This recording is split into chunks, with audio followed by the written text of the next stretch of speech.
Hello, we're live on Art of the Roll. Today we're doing a live stream, just painting miniatures, nothing formal, horribly underproduced because I just spilled my water all over my ground. It's like flooding in here now.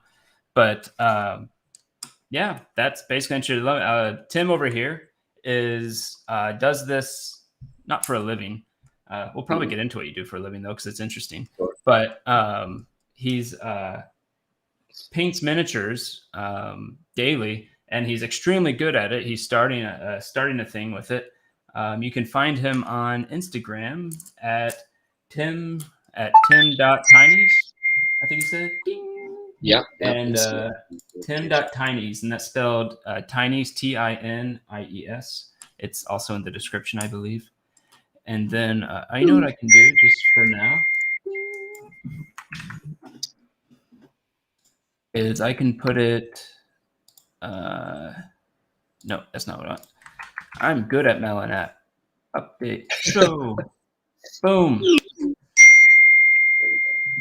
So you can find him at that address. And I think we're just going to start from scratch, right? Yeah, let's get into it. So I'm going to shut these notifications off. Yeah, we'll start after you. Get those notifications turned off. There it is. All right. We got some chats. Hey, someone's here. Good. All right. That's Paul, one of our super fans.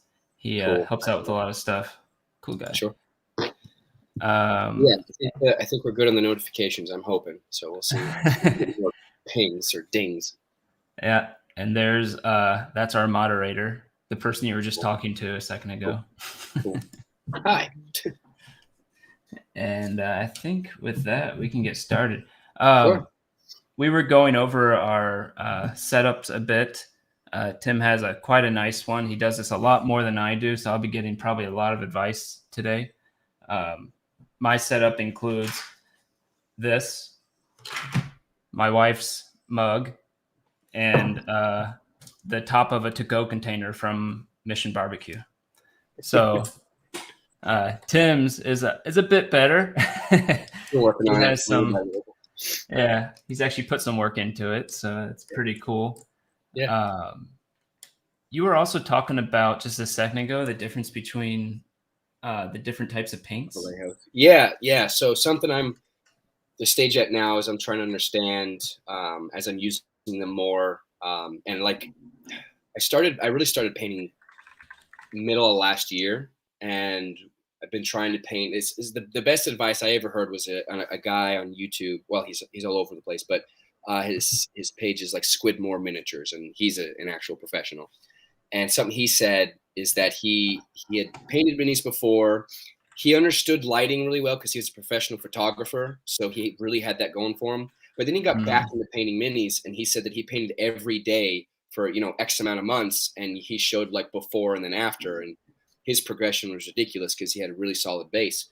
So I thought, well, that makes sense. I need to paint every day if I want to get good at this, whether it's 30 minutes or 3 hours. I just need to get my hands on the brush every day. And being a martial artist by trade, that makes sense. Like just train it all the time.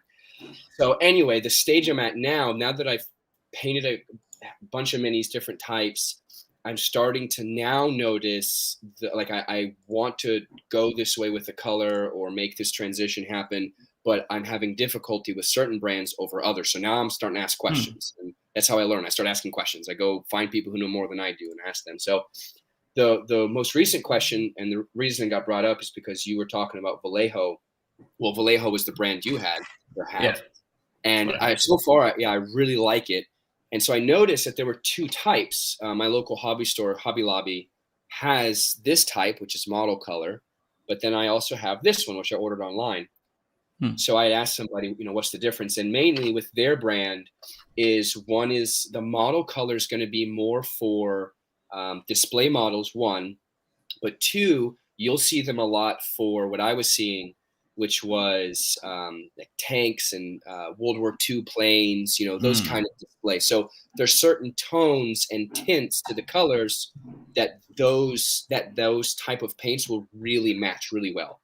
So if you're doing like a Nazi uniform and you want a certain type of red, that's probably going to be what their red is going to lean towards, just things of that nature. Whereas the game color Oh, is their fantasy line, so it's going to be more vibrant, more yeah, that's what I have.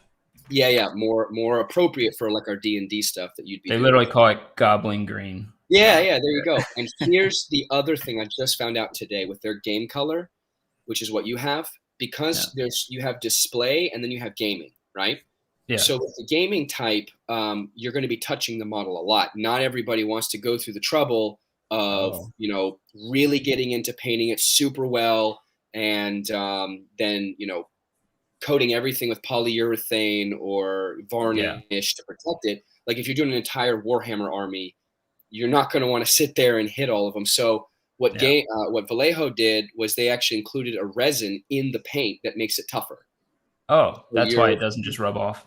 Yeah, so their line in particular, their game color line, I literally found this out today, is designed to help you game with it. So I thought that was pretty cool. I use 2 other brands right now, which is Army Painter and Citadel or Games Workshop Paint. And Army Painter, right? This is one of theirs. They're much cheaper, right?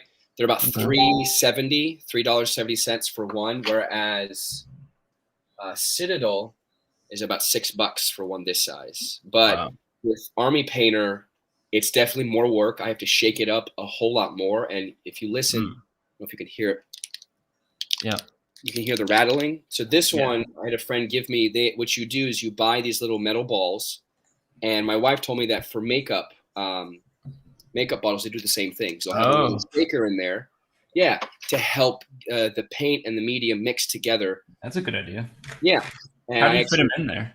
You unscrew it, and if you look just under here, where my my thumbnail is, you can actually pop the top off. So if you actually grab it and start wiggling it, the top comes right off. Oh, I had no idea. Yeah, so you throw a little shaker ball in there, and then you shake it, and because if your paint's not, I really learned that I had this gigantic mini I was painting for my boss. It was a land lich. Nail polish. There you go. Yeah, exactly. That's the one. Not makeup. Nail polish. And he had apple barrel paints from like Walmart, and I mean it was this big. It's just I don't have it posted, but it's like this big. All these browns and purples I had worked in, and I was really having a hard time with some of the paints to get them to move and go. It's like trying to walk a dog that doesn't want to walk with you. It's just you're getting there, but man, it's a fight. So when the paint's better and you're doing blends or you're trying to change the consistency with the water causing these different effects, you want a good paint. And so they're cheaper, and I love these colors, but and they're really easy to get. Like if you want 3 different blues, you can see the transition between the 3. Yeah. It makes it easy for highlighting and shadows. And so as long as you fix the mixing issue, they're almost as good as the other ones, basically. I don't know I don't have enough experience to say almost as good, but they're good. They're really good to work with. But I've noticed that on my wet palette here, I've been working on my my other commission. The black, which has the shaker in it, is doing a lot better than if you look. Actually, I'll show you. You can actually see it. So if you look at the black, whoops, that's water on my computer. Hold on, let's do this. That was close. All right, so if you look at the black, I don't know if you can you can see it. Let me bring the light over. Yeah. Right, it looks like paint. Right here, I'm gonna get my brush. Yep. Okay, so if I go to play with it, see how it spreads out real nice. Yes. Yeah. Okay. Oh yeah. There you go. Oh, okay, so it's working great. But if you look over at my white, which does not have one of those ball bearings in it, it's kind of, let's see if you can see it. It's chunky. Yeah. Can you see that on the stream? Yeah. Definitely it's chunky. Chunky, yeah. So that's the problem I've noticed is the white didn't mix as well as my black. And the wet palette keeps it, available longer. So if you mix it well, then Army Painter's great, and it's much cheaper. That wet palette, is that something you buy? The material? Yes, that's so. I did a lot of research on it. I have one of their pamphlets here, but this is also Army Painter, and I really liked it for now till I get another one. But because this one comes with a sponge, it comes with a little top, and the top actually holds your brushes. Oh, and then cool. I actually have a cap that goes on it with a band. So if I go paint, at the local Somewhere game else. shop, or I go to somebody else's house, yeah, I can easily load up some paints on here and just go. Eventually, I'll get a bigger Oh one. wow. And this is when you're painting, you're going to have a small kind of surface area to play with. Yeah. It's going to be difficult for you to start to mix colors if you want to. Yeah. So a simple way of painting something is give it a base coat, throw a wash on it, right? And this is like if you're trying to go fast, and then you Yeah. take your base coat, you paint your base coat again over the now washed color, right, for Okay. highlights and stuff. Oh yeah. Yeah. And Okay. you add a touch of white, or you take, let's say you're doing yellow, or no, let's say you're doing red and you want to bring it up. You might use a little bit of yellow or orange to bring the red up. It's a little brighter, and then you hit the edges and you create a highlight. So you get this 4-color transition pretty quickly and easily. It's difficult to mix colors if your palette is super tiny. Yeah. So I run anyway, into that. I end up having to do like where you just put them in a line there, yeah. and yeah, you just kind of mix So them like you that. you can actually make a wet palette with everything in your house for free if you've already Oh got it. yeah, you just use And like a tissue or something. yeah, so what you do is you take a Tupperware, whatever, a good, A wide a salad size, flat one. where you Yeah. pack a lunch in a kind of a Tupperware. You take a paper towel and you put it in the bottom, make sure it's soaking wet, and you take Okay. wax paper, cut it Oh, to wax shape it. paper. Yeah, so that's basically what this stuff is. Right here is a It's really just wax, thin. Let's pull this up here. wax paper. Very thin paper, and then there's a sponge underneath. So Oh, that would be your paper towel, and then this comes with it's already cut to shape. and that keeps it wet. Like the water seeps through the wax paper or something. Exactly. So what it does is it basically keeps it moist underneath, and you have to, each day I come in and check the water when I'm painting to make sure there's enough. But Oh, the water comes from underneath, and it soaks into the paint just enough to keep it active for a week or however long you want to work with it. So that huh. way. No, I actually did a lot of. Most of this I did not figure out myself. I actually watched it. YouTube's like the best teacher. I'll be honest, because Yeah. you've got masters on there doing, teaching Yep. seminars, and so I just watch the crap out of stuff before I go buy it. So my boss Cool. actually had a lunch. He had that exactly, a homemade one, and then I decided I wanted to get my own that was proper. So yeah. Yeah. Also, I don't know if you do the same thing, but I have like some old brushes that are Yeah. terrible shape that I Yeah. use for just whatever, and then Yeah. I have some much nicer ones that Yes. are kept in good shape and Are stuff. those Kalinskis? They look like mine. Yes. Oh, those are really good brushes then. Yeah. My wife buys all of them, so I don't I don't know the brands too well. Yeah, the Kolinsky ones are really good. What's the brand that's on it? What name does it say? Sorry, this one is a Kolinsky. This is a Raphael, Okay. Wow. and this one is a Winsor and Newton Nice. Series 7. So Yeah, and you're exactly right. You want to have your kind of workhorse brushes. You want a couple. I've got 4 different dry brushes, and one is only 2 of them are proper, like they're labeled dry brushes. The other 2 are just okay. random brushes I happen to have. And I just got these 4 green. The brand is Green Stuff World, but they're Kalinskis. Oh, So okay. I just got these 4 in this last week because of a commission I'm doing. Oh, I nice. needed better control. And then I've got one $15 brush, which is totally worth it. And I'll show it to you. So it's this one here. But it's a really nice brush. It's a sable brush from Germany. That's a serious point right there, I tell you what. Yeah, and so when you have a good brush and good paint, it's a lot more enjoyable, that you're not fighting the paint, you're just painting. Right. But it's really not, if somebody's just starting out, it's not worth really doing that, because you don't even know what you're doing yet. So when you start out, just paint. Yeah, I started with these. And honestly, just give people an idea of what you can do as a noob pretty easily. I painted this one a long time ago. And I mean, let's see if the lighting, let me bring the light over here. Yeah.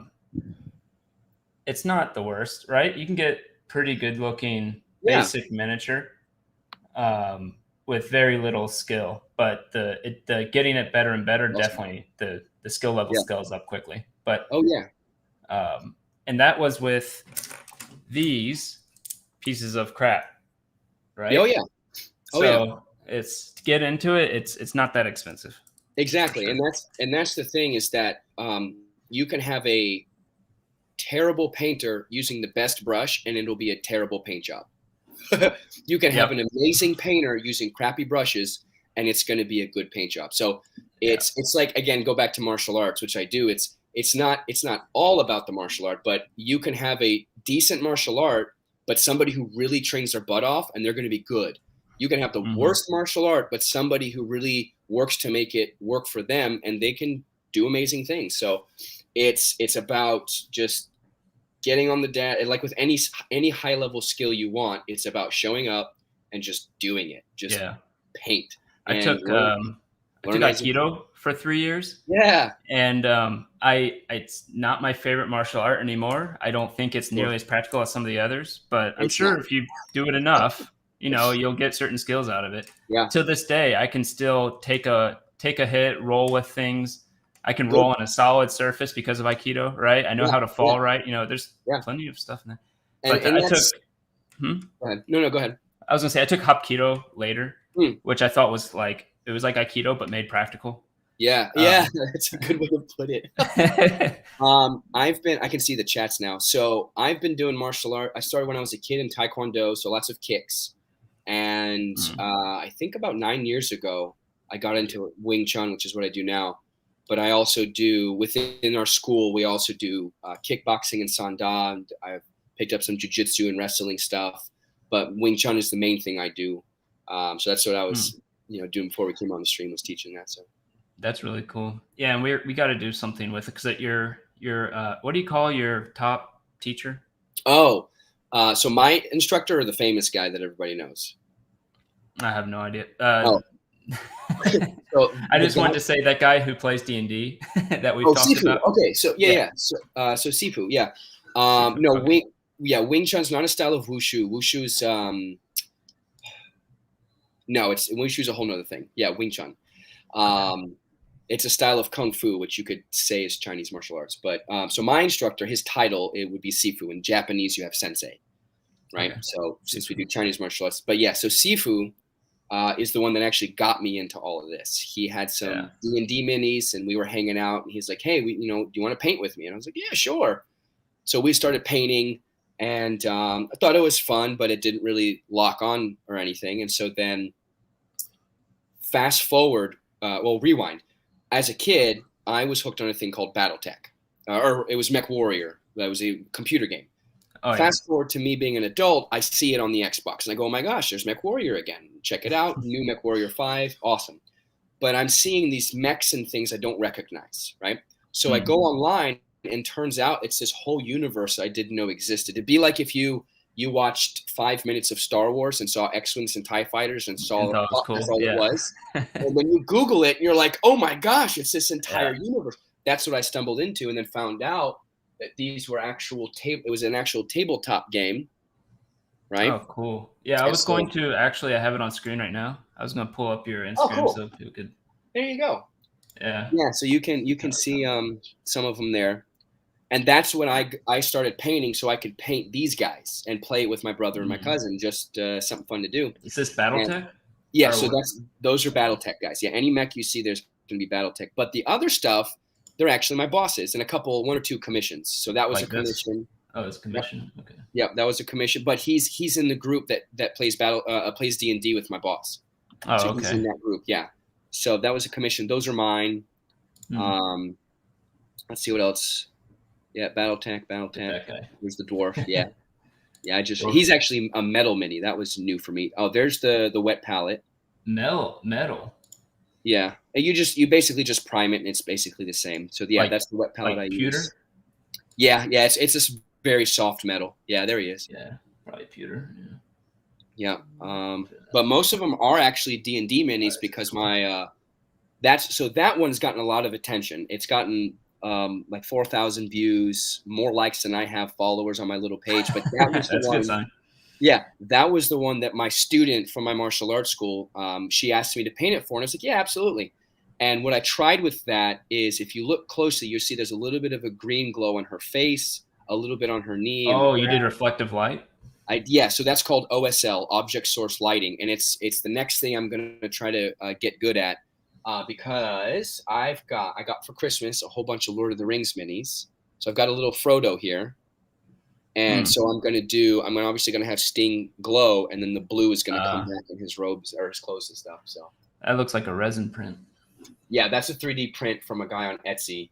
And then I gotta show you this. My brother surprised me and got me this, which is Dane Ironfoot from Lord of the Rings, which I am Wow. super pumped to paint. I haven't started yet, but Wow. yeah, this is gonna be fun. He's the biggest mini I've ever had. So That's resin printing so amazing. The yeah, details into it. it's pretty awesome. It's pretty awesome. I would say it's almost as good as mold these days, because you also don't have to deal with like a mold. Oftentimes you have to like cut off or sand off the seam that it Yeah, creates, and yeah. resin printing you don't. Yeah, I've noticed that with for instance, the BattleTech minis that come from Catalyst, so like the actual company that houses everything, I'll see mold lines on them, but the ones that are 3D printed, I actually don't see any. The ones Right. that I They're bought. Now not. they're more expensive though. Like you can get a box of BattleTech minis like $20 for 5 of them, whereas Yeah. you go to Etsy and buy one, it's $10 for one. Yeah. So you get what you pay for.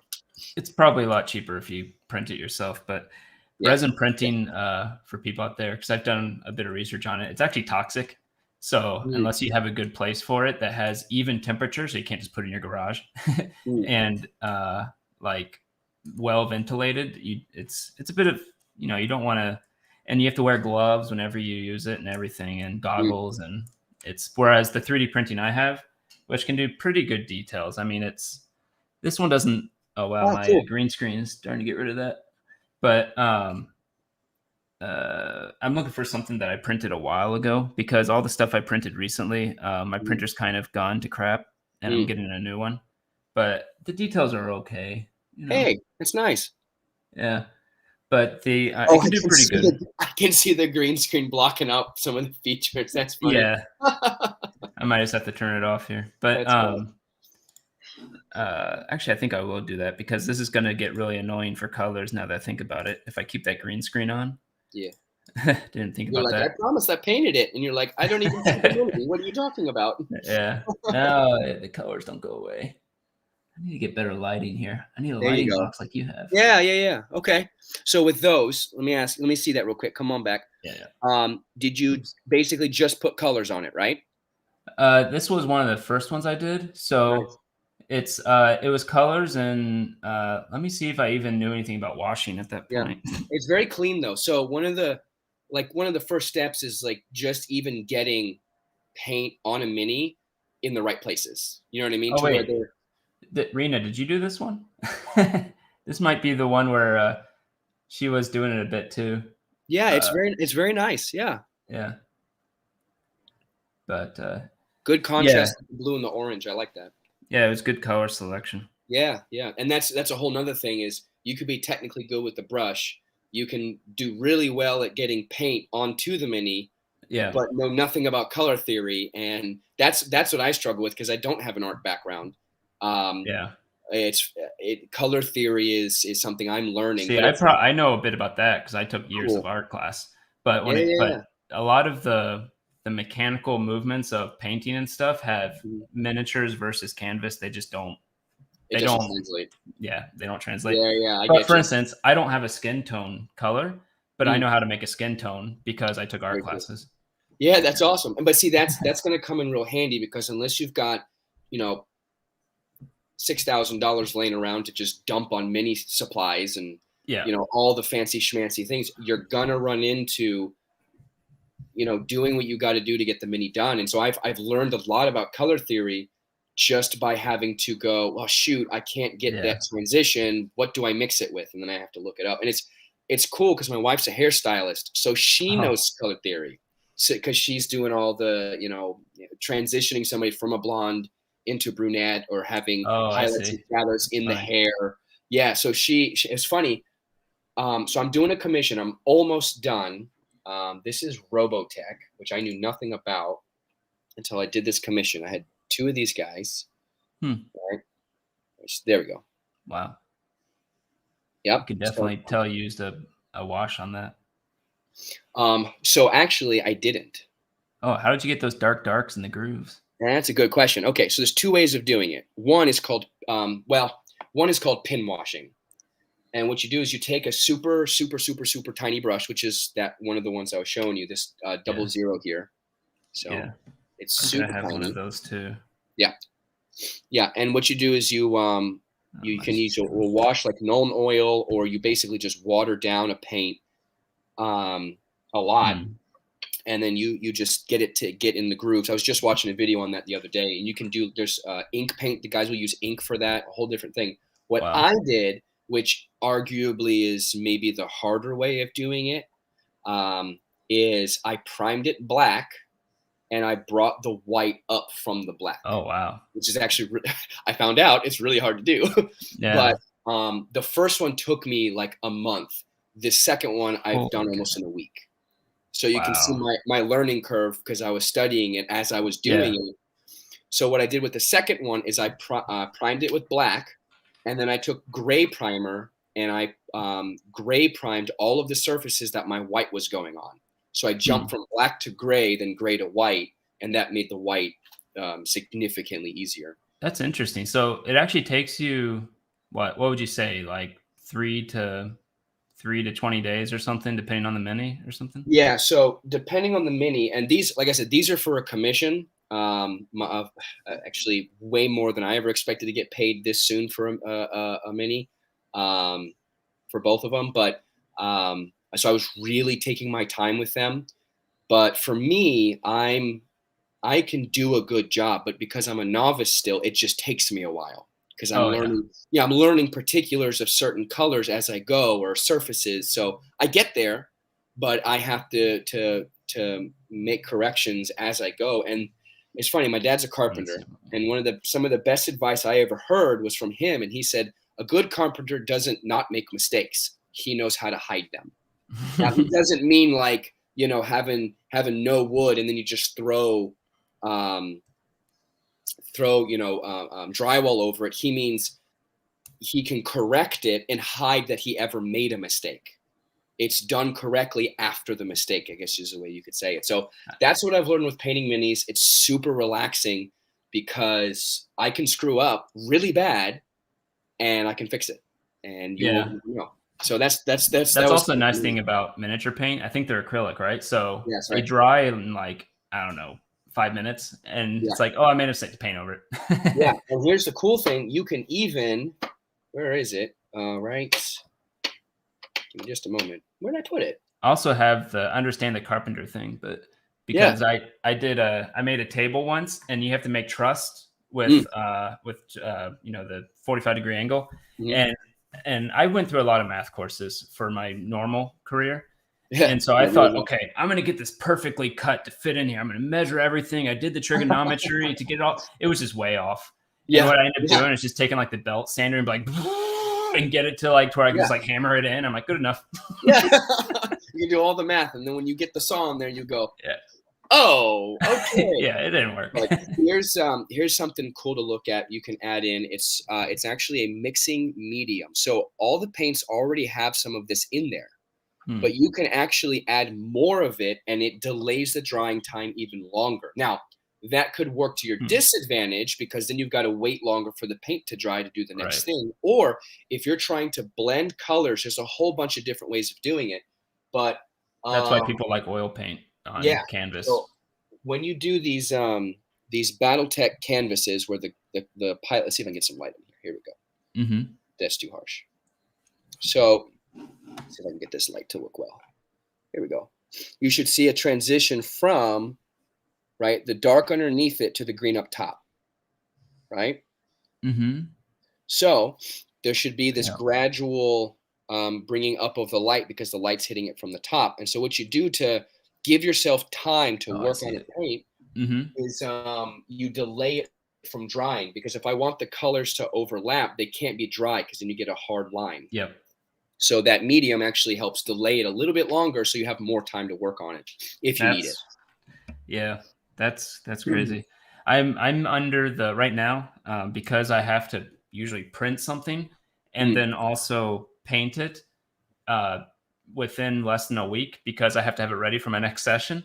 Oh wow! Oh wow! I paint things in like 1 to 2 hours, and I'll do like Yeah, 2 or you're 3 speed things at one painting. time. Yeah. And it's very much like what you were saying at the beginning. You prime it, you throw the colors on there, you throw a wash on it, and sometimes if it doesn't look good enough, I'll highlight it, and that's it. There you go. There Like you this go. one was done in like I don't know a few. Let me see if I can get Oh, it by the he's light. tiny. Yeah, it's a little elf guy. He was supposed to be tiny, but There you go. yeah, but yeah, it's just. I mean, you can make okay things, It but looks yeah, great. but obviously it could look way better if I actually took the time to blend the transitions of colors and stuff. Yeah.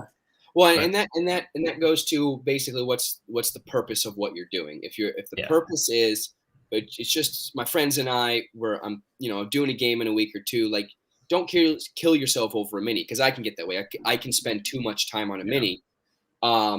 But if it's a commission, or if it's a piece you're going to use a lot, or uh, uh, um, something special, you're going to want to spend that extra time on it. But don't cross the two over. You go crazy. Yeah.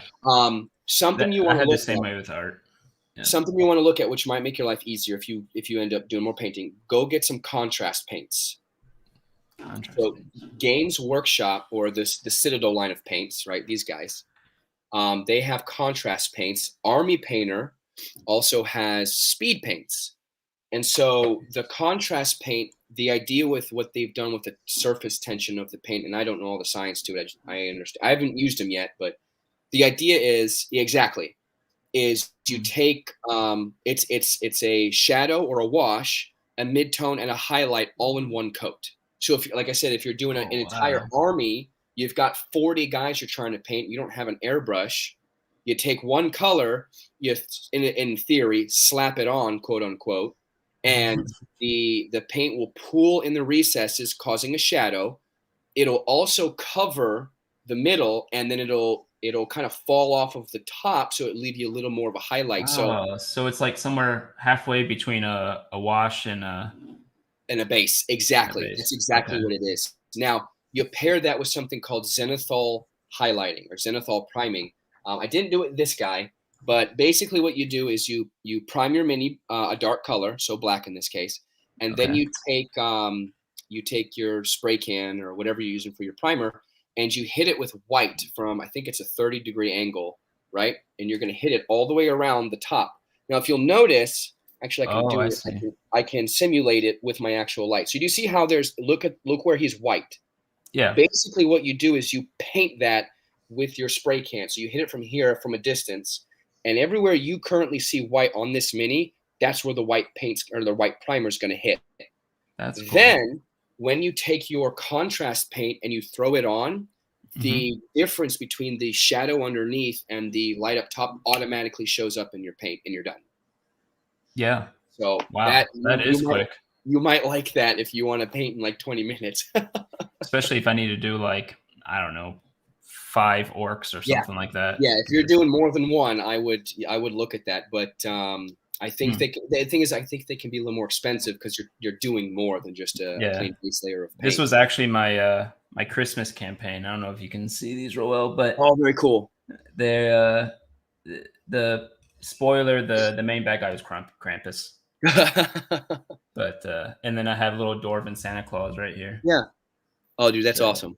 Yeah, but Yeah, man, they were they're speed painting, like you said. Yeah. You're doing just fine with your paints. I don't have it here. I'll send you a photo of it. Oh no, actually, if you go to my Instagram, you can see the first mini I ever painted.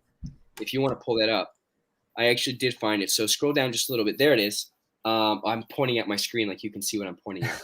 Go up one more row. You just had your mouse on it. Go back down. It's with the three D&D minis. Yes.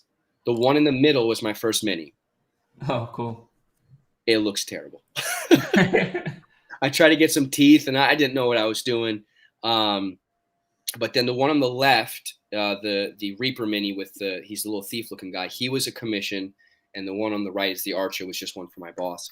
But yeah, so your little minis are doing just fine. Yeah.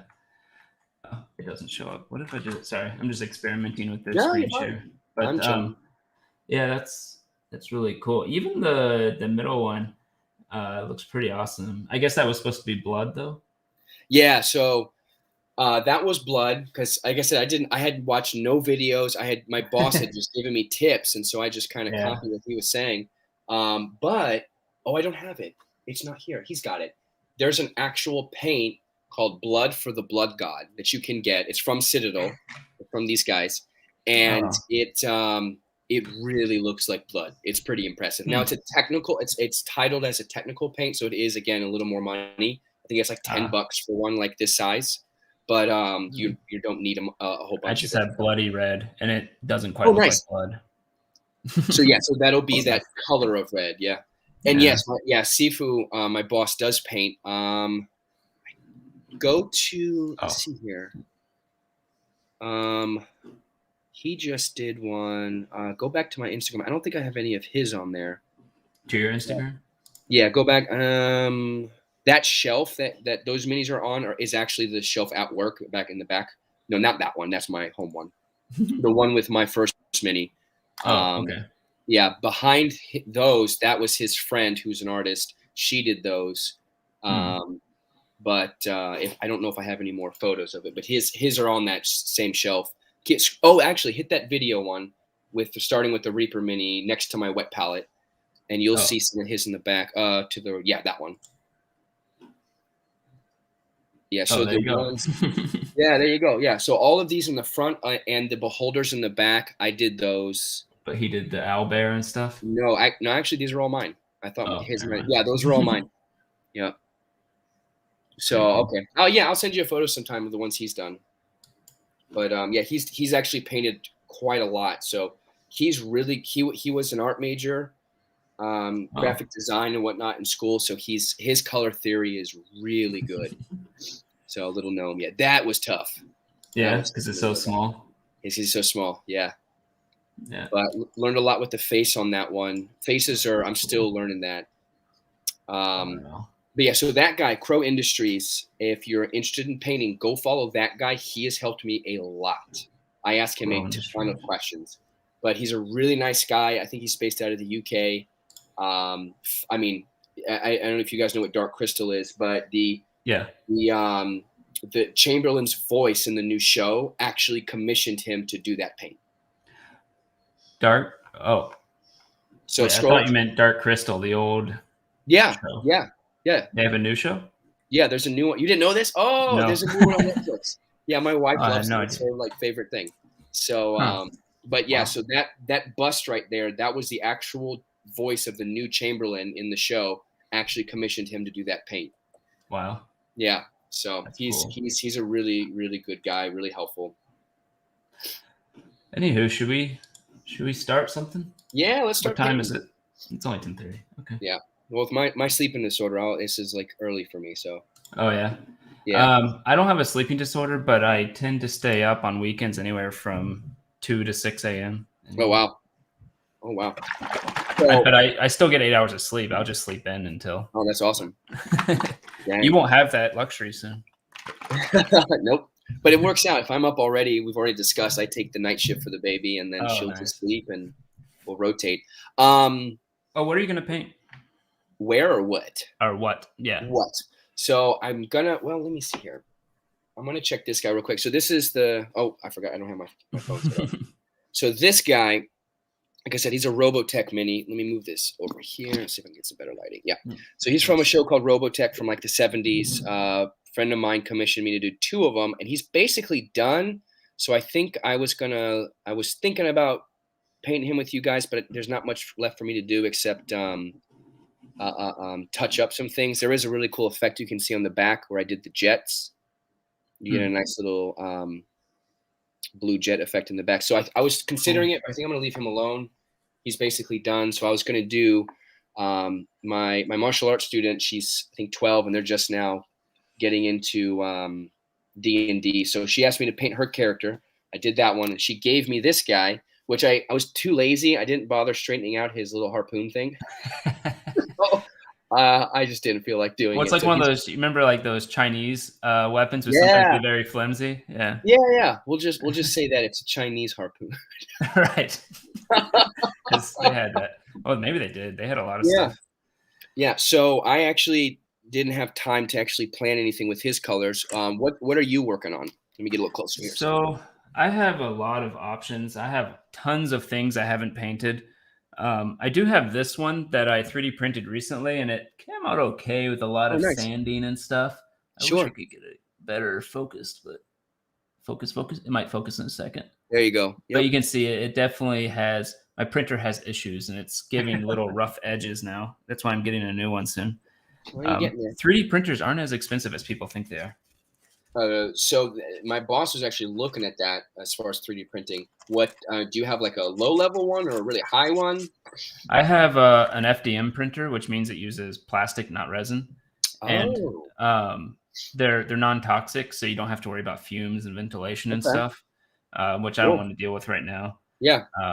I'm not against it or anything. I'm not like, Mhm. oh, it's bad for some, but it's just I don't have a good setup for dealing with ventilation. Yeah, I got So you. you can get pretty good details on an FDM printer. I could probably find something that has a lot better detail over there. Mhm. Mhm. Um, but the one I have is an economic one. I bought it for 180. Oh wow, that's really good. Yeah, And my cat just went crazy. and it makes sense if you're doing D&D and you're trying to get characters cranked out a whole lot. That if you're going to do that, you're going to save a ton of money if you just print it and paint it yourself. So that's Yeah. awesome. To get the idea, after buying the printer, just talking about unit cost for this Yeah. thing to print probably cost me 5 cents or Oh something wow, ridiculous that's like that. amazing. That's Yeah. amazing. I'm going to So be right back. My cat is going crazy over something, but sure. I'm also going to find something that's a little bit better printed Cool. to show off that these printers actually can do decent quality, not as good as resin. Gotcha. If you want, you can go ahead and start priming or doing whatever you're Sure. going to do. Is that primed already?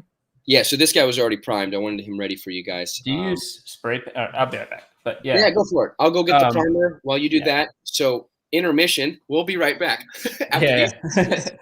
Right. Stupid cat. Really? Do you have to yell at cats outside? Yeah, I guess it came back. I don't see it now, but she was definitely at the window. Why don't you yell at me? Wow, he's like super booty right now. He's so soft. He's so cool.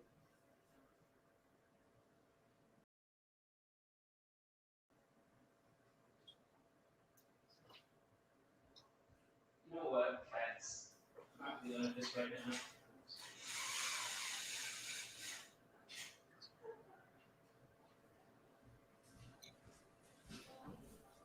Okay.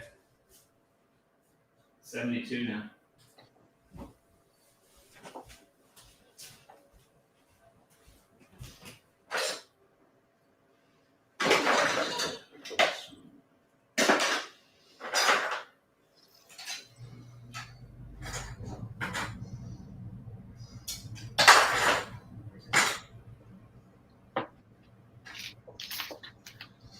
All right. And we're back. So today on Tim's Tinies. No, I'm just kidding.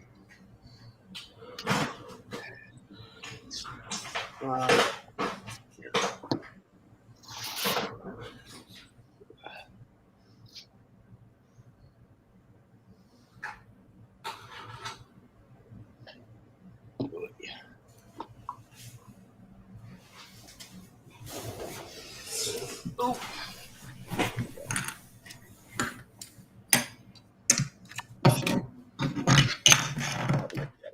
All right.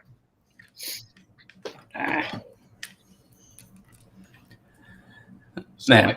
I picked up some new colors. I will say this. I'll throw this at Yeah. you guys real quick because we're getting ready to paint.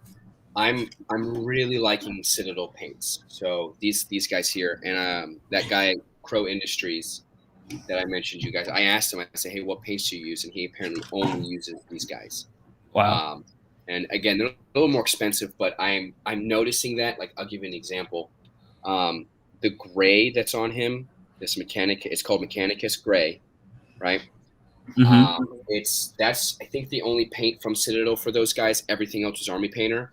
And when I would get to the gray part, it went on with one coat. It was smooth like silk. It was incredible. And so I could quickly see the difference between the two. So if somebody's going to get into painting and they want a good paint, I'm as of right now, either Vallejo. I'm really liking the Vallejo as well, but also the Citadel. The Army Painters they seem to be a little more work. But Army Painter, I mean, they've got some really good colors for D&D stuff. So for instance, if you look here, one is elf green and hemp rope, and these are really nice colors for elf stuff. Yeah. Oops. Sorry. Well, sorry. Quick story about my wife helping me out. So if you look really close at the middle of his gun, he's got this little bit of bronze orange. Yeah. Yeah. So I was trying to color match that. I didn't have a bronze, and Nail polish. I'm sorry. Nail polish. No. Oh. I actually took my wife with me to the game store, and she figured it out. She actually was able to pick out the bronze, and then she saw that there was green in there. I didn't pick. My eyes didn't pick it up because she knows colors better than I do, and so she actually had me combine this color, which is hemp rope, and this new bronze I picked up, and it matched the artwork online almost exactly. So it just kind of like grayed out the color, the vibrant bronze a little. So, yes, if you look at this bronze, it's got a lot of red in it, right? So I'm learning to. Oh, I see. Yeah, there's a lot of red in it. Okay, but then I added in this, which is green, kind of greenish yellow, mixed in. And when I did that, again, the photo I saw online, it was she nailed it. So it was really impressive. So she for Christmas I got her a Dark Crystal board game, and it's got some miniatures on it, so she'll get to paint those hopefully soon. Just to give an idea of what the cheaper printer can do. These are a couple I put together here. You can see they can do pretty good details. I mean, you see the tree, you can see bark on the tree and stuff, and so they're not bad. Yeah, dude, for the dragon looks great. Yeah, for a less than $200 printer, I mean, you can do some pretty decent stuff. Yeah, and see, we go back to that discussion, display versus gaming. And if you're doing display pieces and you got people who are like commissioning you to do these like, legitimate pieces of art who are paying for the art, you're going to want to get those high-level printers. But if you're gaming with it, you're not really looking at the art. You're going, he looks cool. I want that one. Especially since you're going to see it this far away on a board. Yes. Right? Yes. And that's the next part of my skill that I'm going to try to learn is painting for the right for the right distance. Is if it's a display piece like my Dane Ironfoot, he's really big, you're going to see those details. I really need to invest in it. But if it's a dire wolf from Battletech, right? This was done I think 95% dry brushing. Oh, really? Dry minus the red details, which I had to do a little bit of freehand here on the red, but this was mostly dry brushing. And it's a nice black, and you can't really see too well there. Very matted. Yeah. And so, it's learning the difference between display and gaming, and then painting accordingly. So you could as I'll give you an example. If let's say as we're getting into these minis we're about to paint, I'm looking at my guy. I'm thinking, okay, he looks like maybe like a water elf or something, because that looks like a fisherman's hook or something. I don't know exactly what it is. So that was my thought, is I'm going to use blues, and then I'll complement it with some oranges.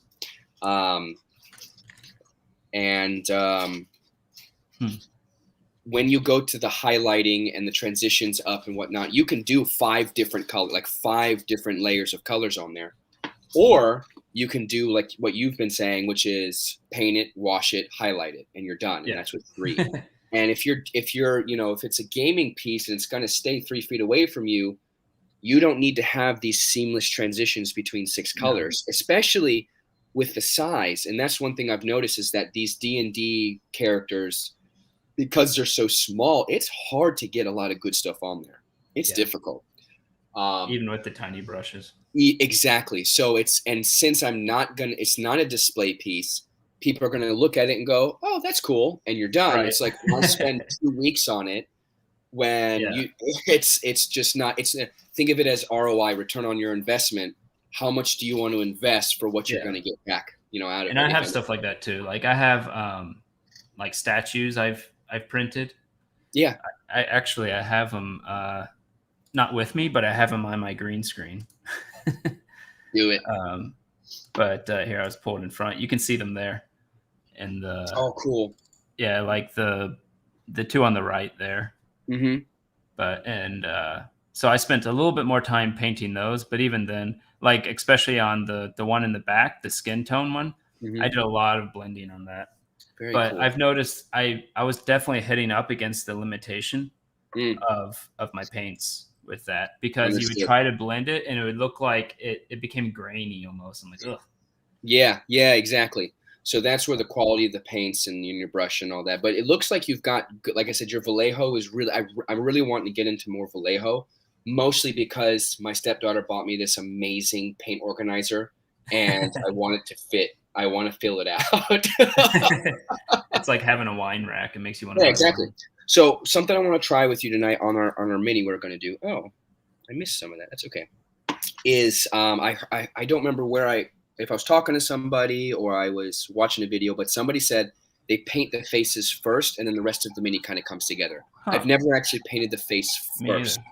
So what I'm gonna do here, I guess they mean like all the skin kind of first, or do you think they just mean the no, face? he meant the face. He definitely meant the face. Okay. I've got some mold lines. Let me hit these mold lines real quick. Yeah. Yeah, Yeah. I've been working on, yeah, a little razor knife. I've been working on that commission this whole time. So I actually haven't touched this guy since my student gave it to me. So we're gonna I will work on say, if we're doing that, I might get a few minis going here because it. when I mix a skin tone, I tend to make too much paint. And so what I do is I get a few, like this guy was when I had too much paint. So I just went ahead Oh, and that's a cool painted his mini. face because I'm Yeah, like, oh, I got to use the skin tone I made. yeah, go for it. But it means I need to put the, oh, this one I already did. So Already put the, let me ask you a question. We could do this right now live on your stream. Do you have a Tupperware, paper towel, and wax paper? I don't have wax paper. I have parchment paper. I don't know if it'll work. Parchment paper. That should work just fine. You think so? I could try it. I'll be right back. So.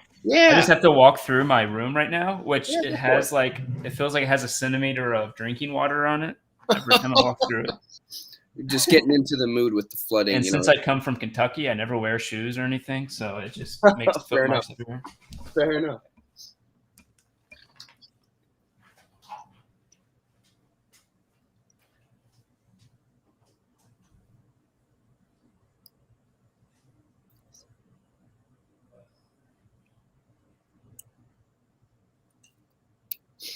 All right, so for me, for those of you who are still listening, this is the hardest part for me is figuring out what colors I'm putting on this mini. If I've got no artwork to go off of, I'm not good at just like coming up with ideas magically. I usually need some sort of reference. So what I was thinking was, well, maybe you guys can help me. So I'm going to use mainly blues on this guy, is what I was thinking. Orange is going to be the opposite color that contrasts the blues. What other colors would you guys like to see on this guy? Let's see if you guys have any good ideas while we're waiting for Greg.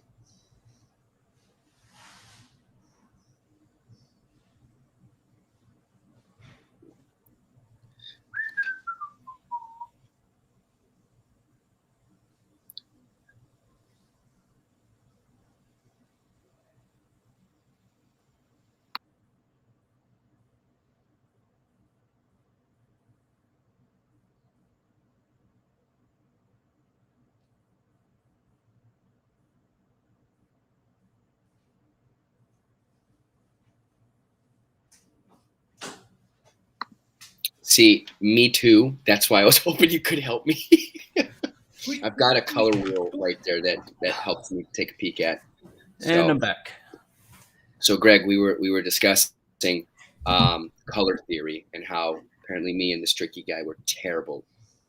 I'm afraid I'll ruin the mini.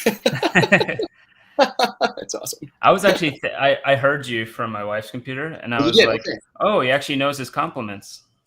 Well, it's because there's a color wheel right in front of me. I just looked at it. Oh, So, okay. I actually need to do that because that's so much faster. Because in my head, I'll go, okay, I know it's red, yellow, blue, right?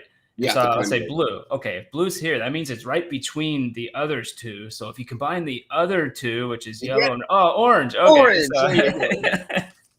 Yeah. Yeah, it's definitely easy. It's a very simple color wheel, but I can see why pros they just have it. I've when you're watching a whole bunch of videos, like when I went, let me rewind. The beholders I did before I touched it, I consumed hours of videos. Just there you go, yeah. And you have a wet paper towel underneath it, yes? Yeah, that is a web paper towel right now. Here's Perfect. my paper. Yep, I cut it put out. that on there. Yep. I mean, that's basically it.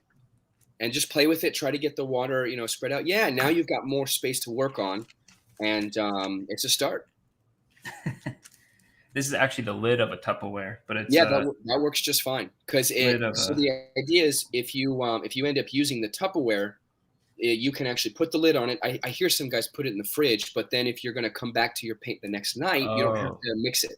So let's say you've worked hard and you've got, let's say, 3 or 4 colors, and you've actually figured out a ratio that you really like you bring your red tone and make it a little bit warmer or cooler. You don't have to figure it out the next day again. It's just waiting for you on your wet palette. So I really like that. So I'm trying to decide if I want to make him deep blue or crystal blue. Here, we can do this. Here, you guys have me. I still need to put my where's my paper towel? Oh, there's. I still need to put my base on this last one here real quick.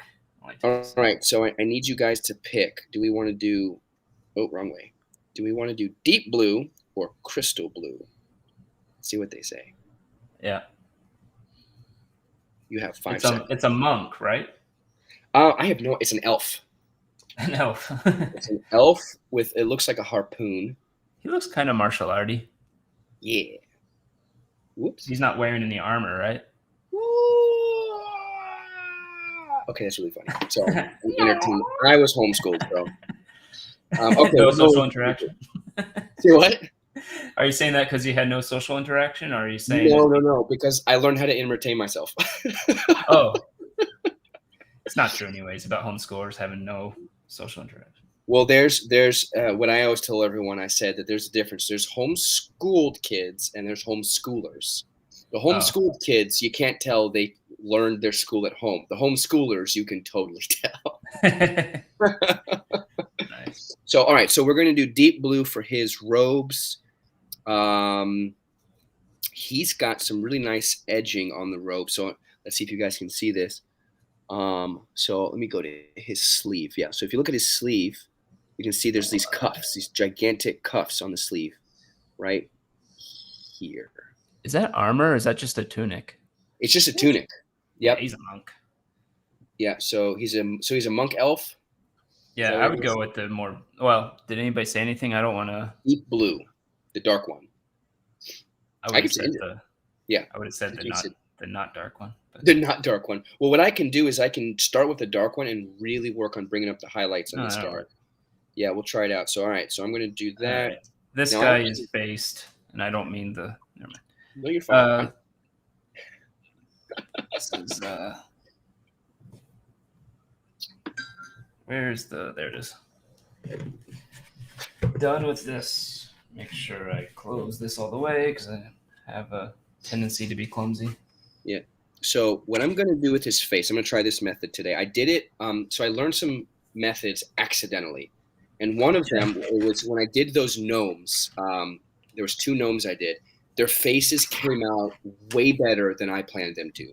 I just kind of, was doing this, doing that, did a wash, and I was like, let me try this. And then all of a sudden, boom, I had these incredible faces. That's been how the first start of my painting was. It was just like I just went super careful, tried this, tried that, and all of a sudden, oh my gosh, it worked.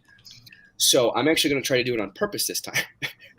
What I did is for his face, for the gnome's face, I did a brown first. So I've got a couple of different browns here. Werewolf fur, leather brown. And then I've got this Steel Legion drab. And it's really nice, by the way, if you've got a couple of different browns to be able to hit different like pouches and sleeves and Oh yeah, yeah. dagger, I have beastie scabbard. brown and leather brown. Oh, nice. Oh, that's a nice brown. Oops. Yeah, those are really nice. And here's the cool thing with brown I found out. If you take like a little bit of a red and you throw it into the brown, you have a slightly red tint to it. And you don't have to have all these different colors. But then you can differentiate between like a scabbard and you know, I don't know, a quiver just with a little bit of red. And that's a good idea. Some differentiation in there. Yeah. I kind of wish I had a darker brown, but I can just add some black to it.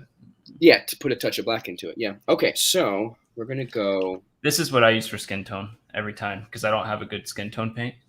It's white, yellow, red, and blue. Gotcha. It's that's really cool that you could just mix your own. That's awesome.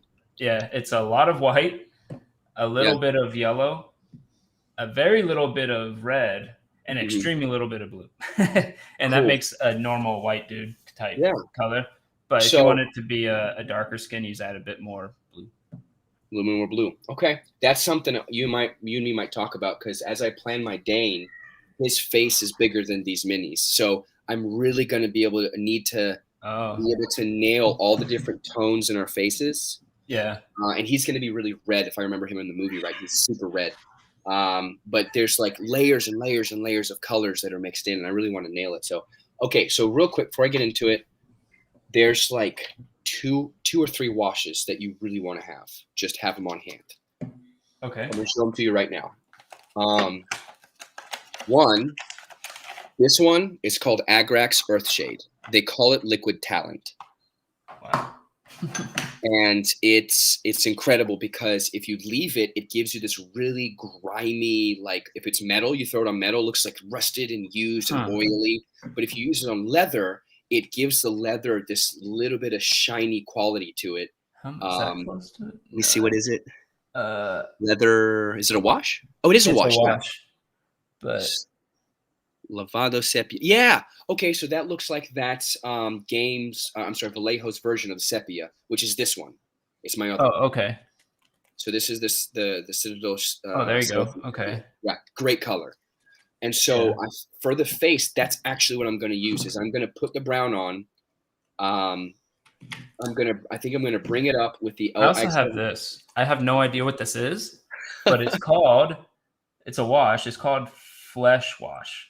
I don't know if that's going to focus at all. Sweet. So that's got more. I can see more red in it.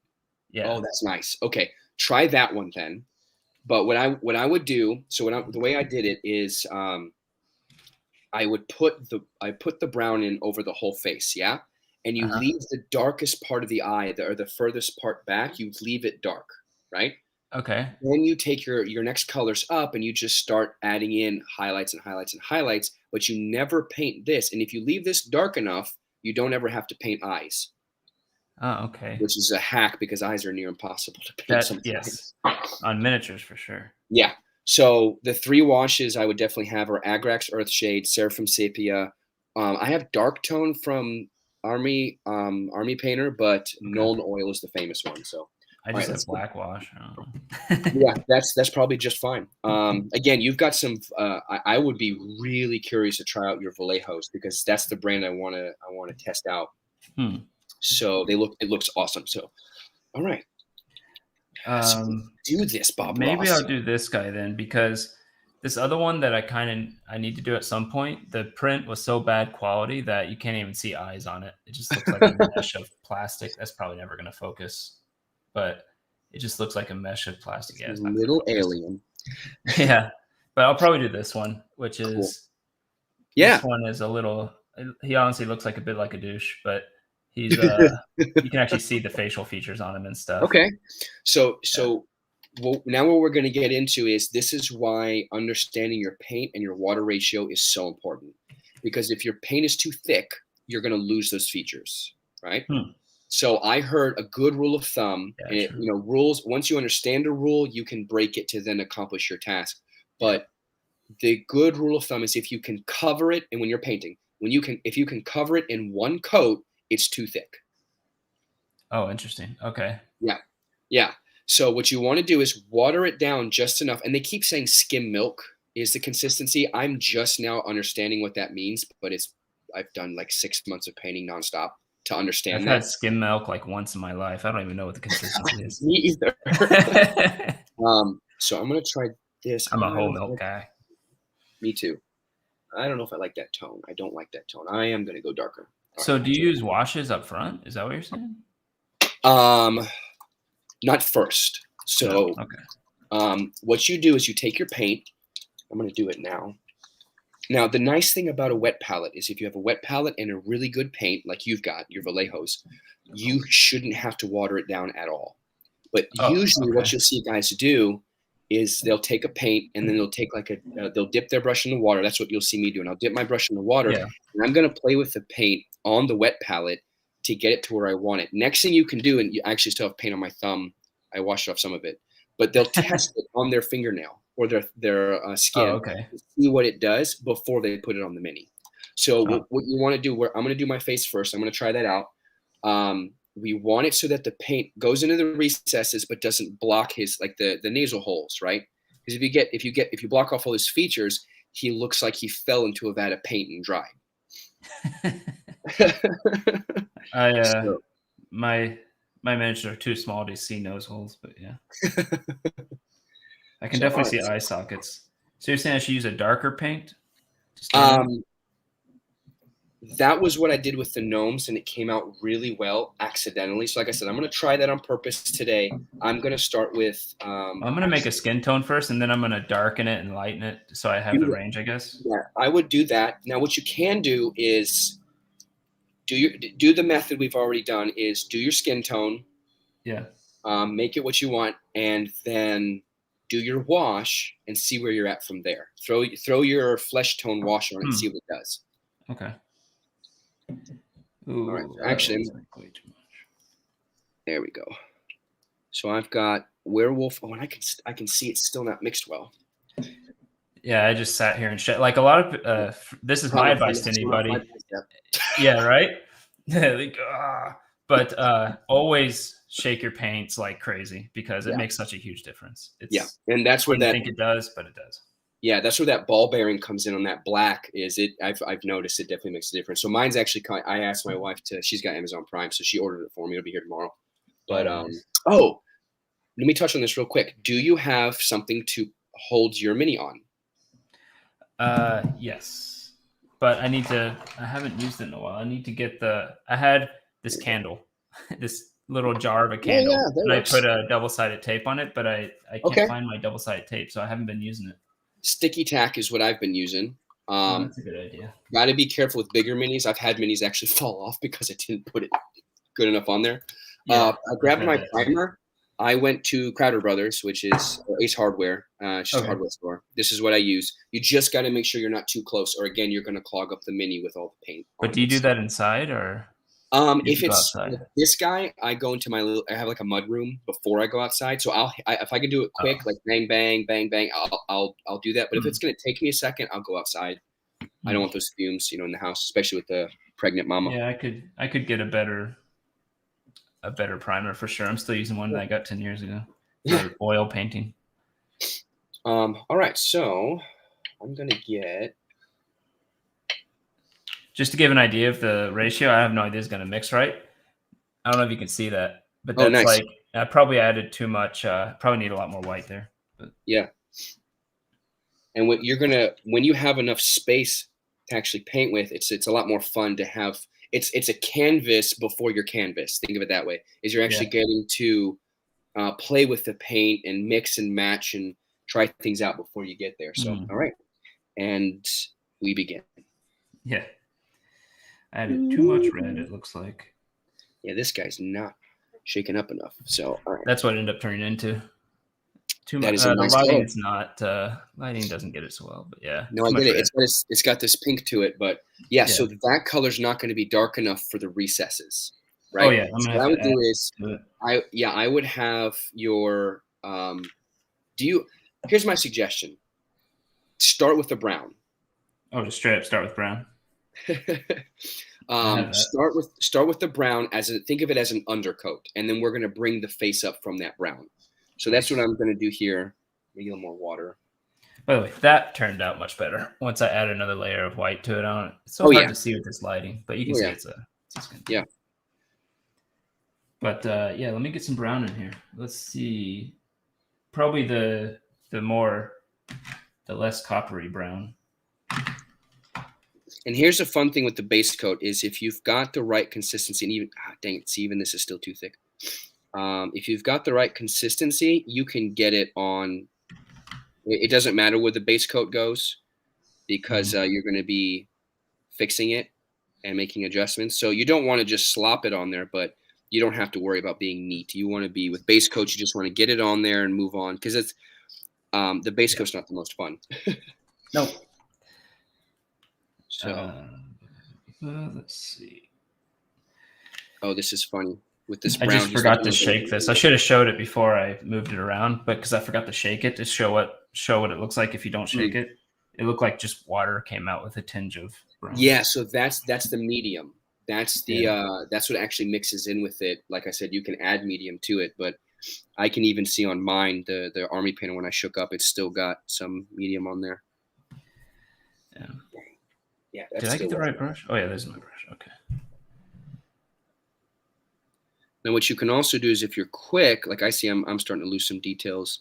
So I go in, I clean my brush off, I wet it with my tongue, and then I go back in and I just move some paint around. It'll if it has no paint on it, it'll suck it back into the brush, and then you can manipulate it. But you don't want to wait too long, because then what ends up happening is you'll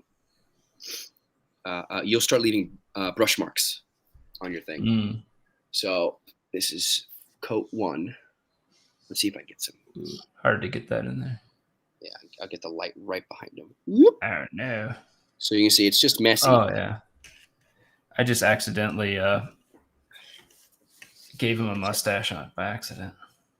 I'm gonna try a little bit different lighting here. I'll just cover it up later. It's like back when I was a stuntman, we always had in the film industry, you have a term. It's you fix it in post. That's always the thing. So yeah. It's kind of with painting, is you can just fix it the next step. Yeah, I can do that. Yeah. A lot of people don't realize I do video editing. Oh, very cool. And you can use Blender these days, free open source software, and it's pretty. Oh, that's cool. Do you use Adobe or Final Cut? Neither. I use Blender. Oh, you use Blender. Oh, gotcha. Okay. Because those things are expensive. I could probably afford it. Yes, they are. They are. So that's why mine's looking right now. I don't know if you can just see his darkened eyes. So what I was going to suggest is do his whole face. Oh, do his whole face in that dark. Do his whole face. Yeah, exactly. And because what we want to do is, as I saw this analogy, I saw this visual once, is you're painting in a pyramid, right? Mm-hmm. Your darkest coat or your undercoat, right, is going to cover the most surface area. But then at the closer you come up, it's less of it. So think like your highlights. When you highlight an edge, let me give you an example. I'll grab one of my Battletech minis here. Yeah, I freaking love these. So if you look, he's a black mini, right? Yeah. Then you go in, like the middle of a panel is black or gray or whatever the light's reflecting. But the closer I get to an edge, there's white. Right? And so as you're coming up closer to the light source, right, there's less of it, but it's sharper. And so that's what you're doing here, is we're giving this like broad undercoat of a color, and then you're going to bring up this pyramid of colors up to the tippy top, which is your highest highlighter. Oh, I see. What you're picking with. Yep. So how did you get started in D&D? How did that start? Let's see. How old is someone when they're in 4th grade? I have no idea. I was homeschooled. It all blends together.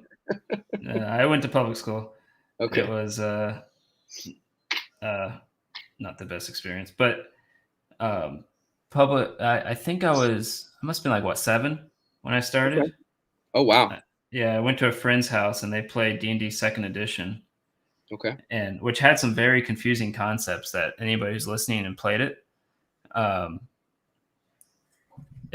come on, cat. Seriously. Um, not a good time to come up. It has some pretty more difficult concepts to grasp. It's annoying. They fixed a lot of that crap in the later editions, but ever since then, I just played. I played with them. Then I found computer games with it. Then I Oh, cool. found a family near my house Mhm. that I ended up becoming really good friends with, like the whole family, and they all played it. Yeah. Um, then I found it again at my last job, Oh, and wow. then I started the stream. Not too long ago, 4 months ago or so. Okay. Yeah, my cousin, he actually has a D&D group. I found out a couple years ago, and my dad actually built him a gaming table. So I think it has a display screen in the middle of it, so you can I've seen load a those. map. Yeah, My dad built him one. So that's cool. you have a Disney campaign. I do have a Disney campaign. Interesting. If you're into classic Disney, We'll talk about classic Disney. I can do. We'll talk about Disney on your other stream. Yeah. There you go. So yeah. now what you want to do is you want to look at it and see, did you lose any of the shape with that? If you did, it happens. But what I'm trying to do this time around is really make sure I get coverage without losing, his mouth. I don't think I lost any shape. I actually did add some water to it because it did seem to coming out too thick at first. Perfect. But yeah, I have a Disney campaign, classic Disney. Not Cool. You won't see the sequel trilogy, which was an abomination. But when I saw The Force Awakens, I knew it was done. Yeah, we'll talk about that another time. Yeah. I mean, as people know, I don't like to get in politics on this show, but pop culture is fine, and I think it's me personally. I haven't liked Disney for a while. Their stuff, The Mandalorian was decent, but I honestly don't even feel like watching the new shows anymore. I've what they do. The sequel trilogy has destroyed my motivation. Sure. When I saw the sequel trilogy, I went back after that actually and watched Clone Wars and Rebels, the cartoons, and I'm like, these are so good, and it just made me it destroyed it for everything else I saw in the future. I gotcha. But I gotcha. It's and then of course all the new shows are just sad. Yeah. Like Hawkeye and all of them. Like I haven't seen a good Disney show come out in a long time. In a while, yeah. Yep. So what I'm noticing here is this werewolf fur. It's one of the first times I've used it. I can definitely see what ends up happening is if it's not mixed well. Sorry, what did you say? Werewolf? So from Army Painter. Whoops, wrong one. Oh, it's the color. Yeah, werewolf fur. It's a shade of brown. Yeah. What ends up happening is you try to put the paint on, and instead of just covering what you want it to cover, it ends up bubbling, and then it's not smooth. It's kind of splotchy, and that's what I'm fighting with right now with this werewolf fur. I can definitely see that I need those ball bearings in here, and when it moves the way you want it to, you're not worried about getting the paint on there. You're just painting. You're just doing what you want to do. Yeah, but you're now more worried about touching it in the right place. Yeah. Right now, I'm just having to manipulate it to get it in the right place because it won't just go down. I hate that. Yeah, you're like trying to move your brush in a special way just to make it so it gets off the dang brush. Yeah. And it's like I shouldn't have to bother with that. So those ball bearings should make a difference. There is another thing you can buy, which is you put it on the ground. It's electric. It's a little base, and it has this rubber surface. I don't know how to describe it.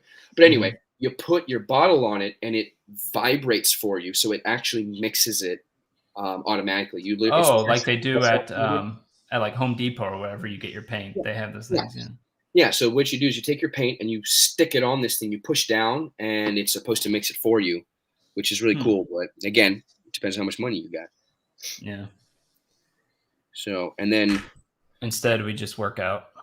Yep, that's it. We just show off our biceps. That's right. So the next layer, you just go up a slightly lighter color. Let me see here. I'm almost to where you're at. Oh, It's okay. so splotchy. Oh This my is God. actually surprising because usually I have a sense of like rushing because the paint dries so quickly on the Yeah. palette. This isn't Yeah. drying. You're right. This is pretty Yeah. amazing. There you go. Yeah. So you've got time now to kind of work with it, play with it, go back and make little corrections as you go. It just Yeah. takes the pressure off. And underneath my wet palette, I still have my tile, which I got from Lowe's for less than $1. But it's big, so I could put all these different colors on there, but they were drying so fast Hmm. that I couldn't like settle into it. I was always shaking another bottle to put more paint down. Now I shake it and my paint's just ready. It's just there. Nice. And then it's really nice because when you go to make corrections, and you will make corrections, your paint's still there. You know, you've moved on to another color and you go, oh, I missed, his wrist or something. You just go fill it real quick, let it dry, come right back to it, and you're ready to continue. So it really speeds up Yeah. the process, which when I went you're ahead and did this on my palette to oh, go perfect, from the dark to light there. Well, perfect. Do dark to light. Yeah. Yep, yep. So do this if you have. This will help you. You don't have to do it right now, of course, but if you have like a credit card or something, you can actually squeeze those bubbles out. That was one of the main reasons I got a proper wet palette, just because I was sick of dealing with wavy lines. Yeah, just scrape it and see if you can get those air bubbles out to make it smooth. Oh yeah, that does work. I mean, Yeah, I and can't do it where the paint is right now, but no, no, no. It'll just make your paint a little bit nicer. You won't have to worry about yeah, paints, running away from you. So it's okay, fine. It's running away on the palette isn't as bad as running away in other places. yep. Okay, so a little bit too right there. For anybody who's watching and unrelated to painting, these were my first tiles that I did for D&D. For anyone who's going for low budget, it's basically cut cardboard. I used a color printer to print out some tiles, and then I scotch taped them over top to laminate them. So Oh, you can that's just cool. build out little tiles and then draw on it with a dry erase marker. That's cool. Don't tell my previous job that I used their printer to do it. And their So cape. one of the things I really want to get good at is base building, or I guess they call them dioramas, I guess. I was listening to some really, I guess you could say, well-known YouTube painter guys, and they were interviewing a guy who's really good at painting, and he said something that was exactly like what I did with my brother. So as a kid, when I saw Lord of the Rings for the first time, like it was game over. Like that was it. And I Mm-hmm. fell in love with it. I started reading all the books.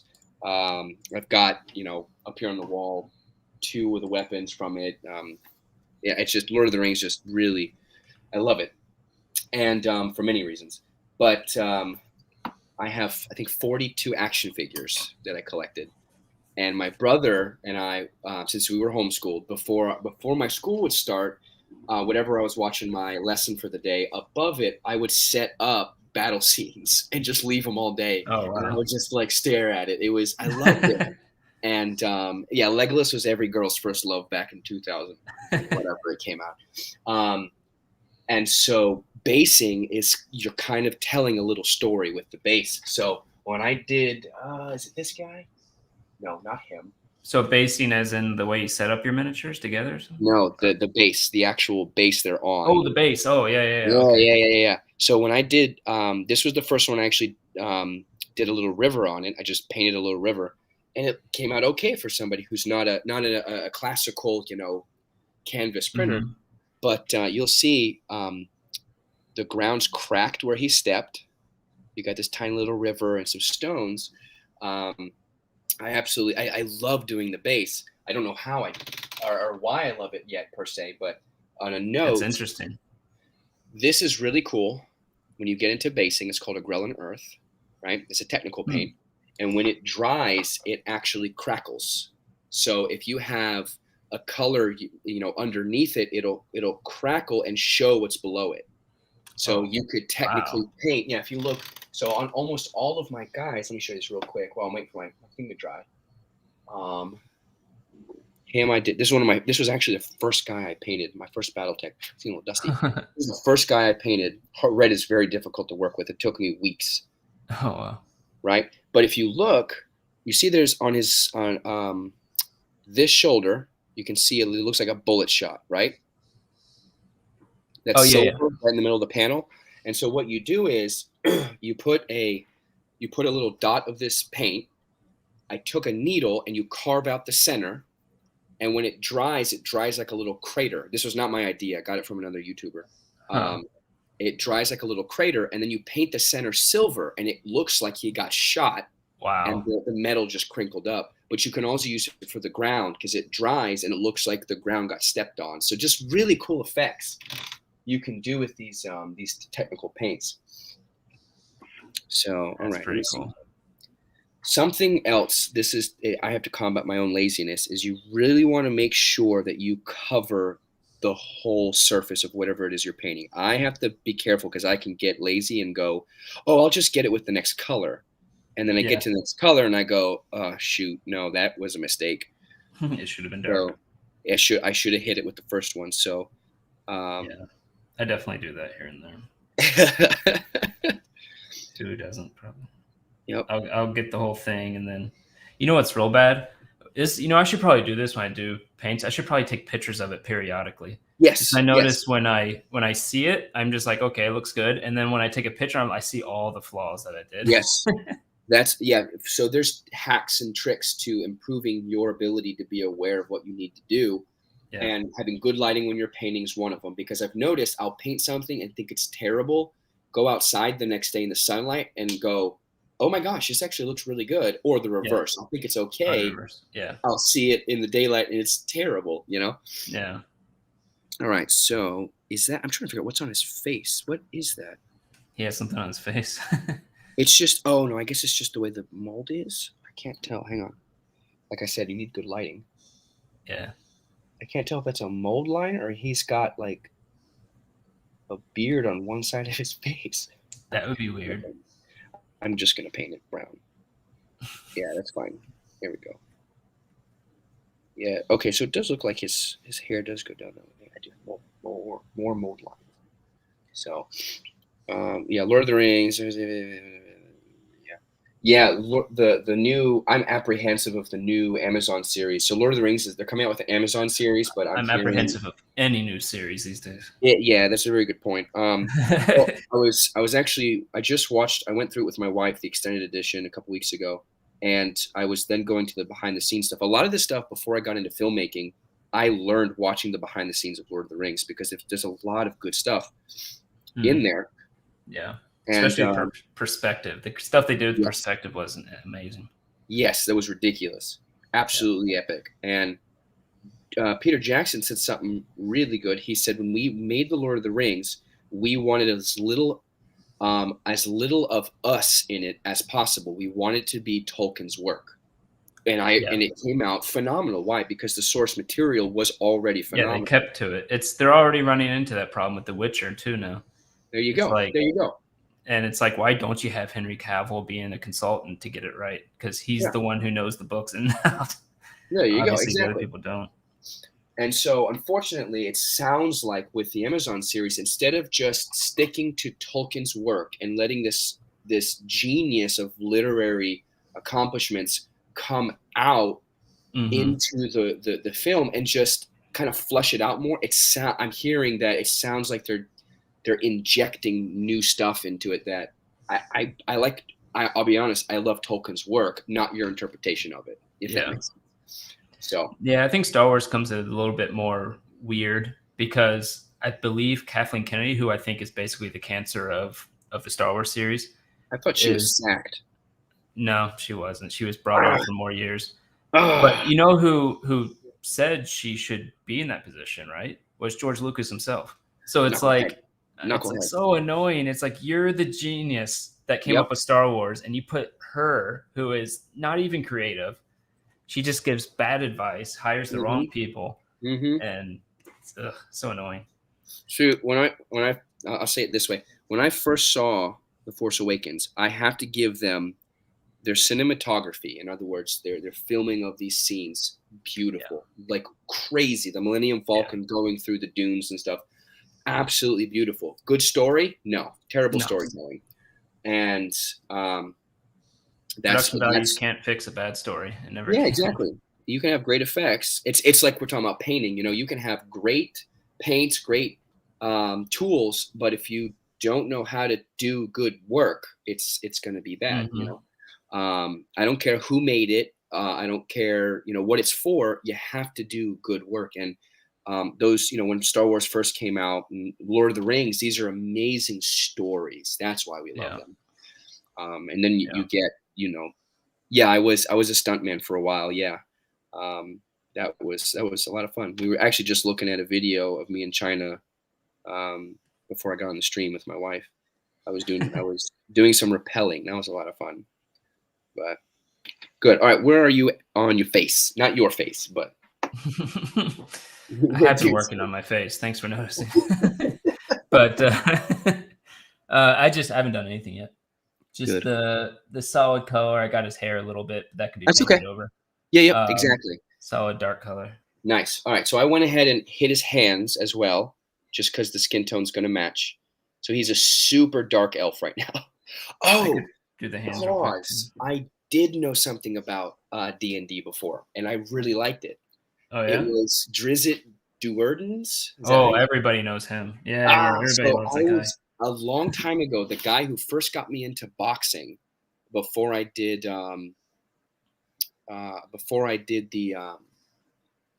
into Wing Chun, he gave me this book, or he let me borrow it, and it was Drizzt's story of him leaving the Underdark. Underdark and coming up top. And because I was a Lord of the Rings kid, I absolutely loved this story. So as far as D&D go, I didn't realize he was a D&D character. Oh, yeah. I actually loved that book. It was incredible. So that's actually a D&D mini I would really like to paint. Like not a mini, but more of a bigger scale, like a proper display version of him. Because like dark elf with two swords, that's kind of amazing, Yeah. That's actually one of the characters in our campaign is a dark elf. Oh, that's cool. Uses a rapier and a dagger, not two swords. Oh, that's cool. I think Drizzt uses two scimitars, I think, right? Yeah, that sounds right if I remember it correctly. There's a have you guys heard of Hero Forge? Oh yeah.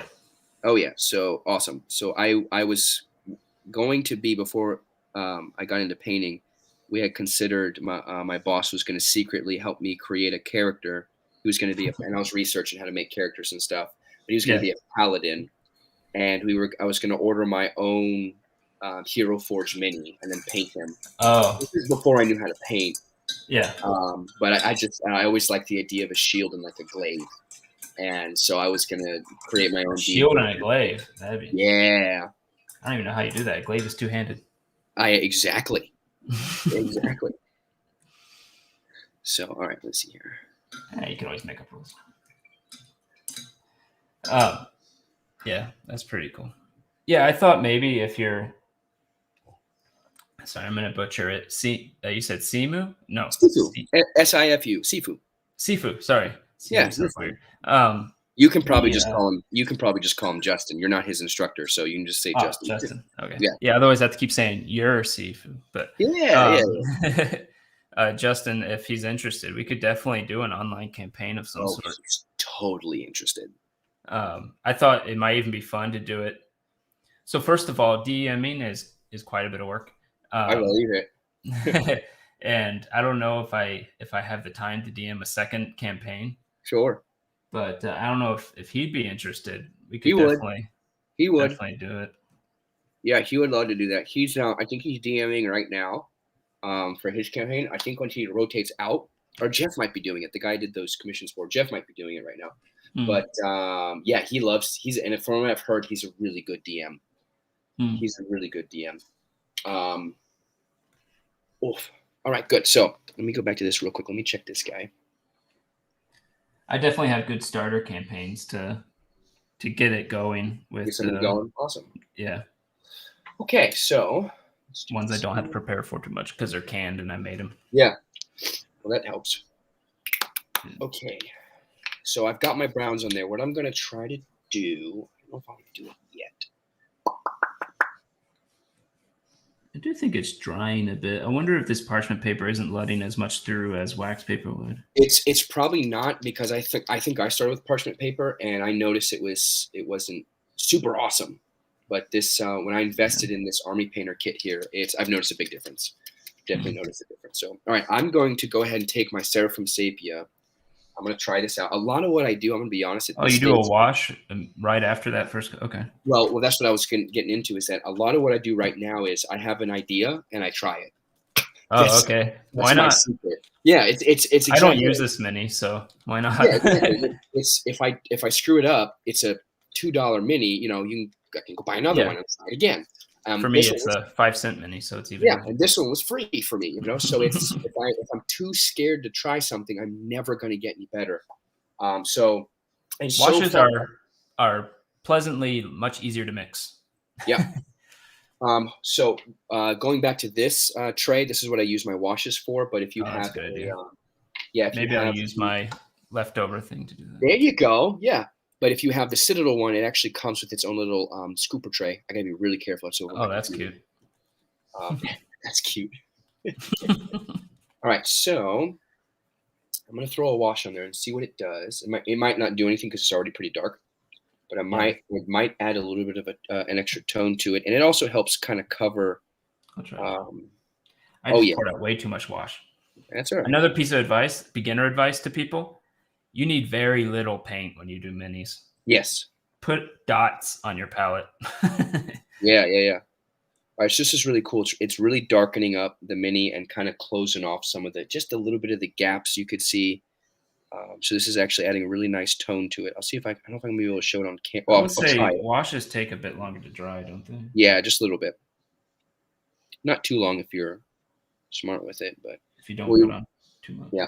What we want to do is we really want the wash to get into the whole point of it is to get the wash into the crevices. Yeah. That's the whole point of it. So, and then, like I said, if you start with the color, if you wash the whole thing, not just the crevices. Like in other words, if you look at my knuckles, look at my hand, you could technically wash my whole hand and my whole hand would drop down some colors, right? Mm-hmm. Or you take your brush and you only wash right in between my fingers. Is that what you do? No, it depends. That's another way of doing it. That's called pin washing, where you like I could have primed this white and then painted it white and then gone through every single crevice with black and then pin washed the corners. I'm not doing that right now. I want to go ahead and drop the whole tone down just a little bit, and then we're going to bring it back up. So you could say this is more like messy washing. You're just kind of getting the wash in there. All right. Here we go.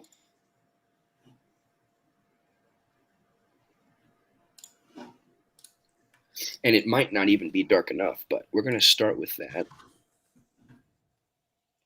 So let's see if you guys can see the brown. So he's a nice dark brown right now. But since he's an elf, we're going to want to bring that up. Mm-hmm. All right, cool.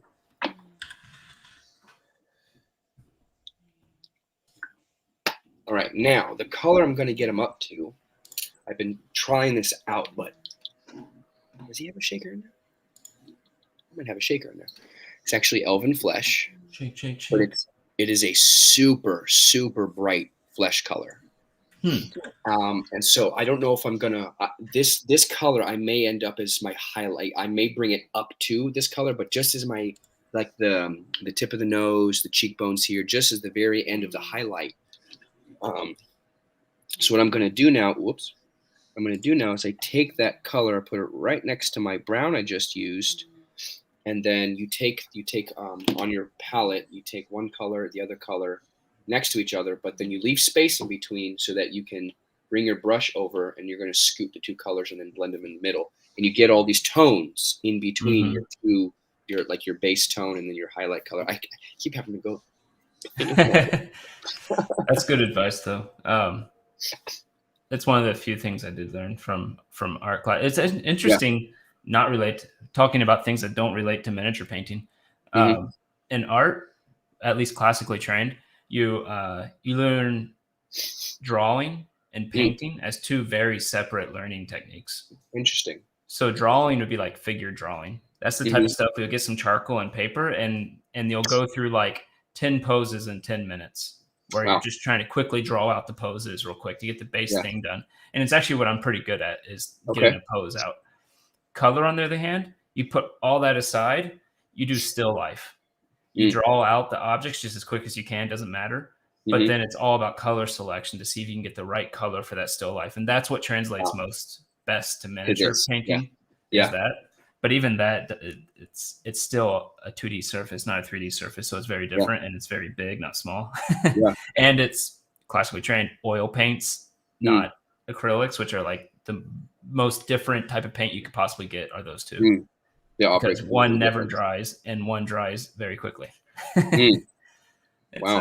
It's what they like about oil paint is what you're doing with a wet palette is that I could come to a painting years later and be like, oh, I'm going to blend some highlight into that flesh tone and it'll still blend. Wow.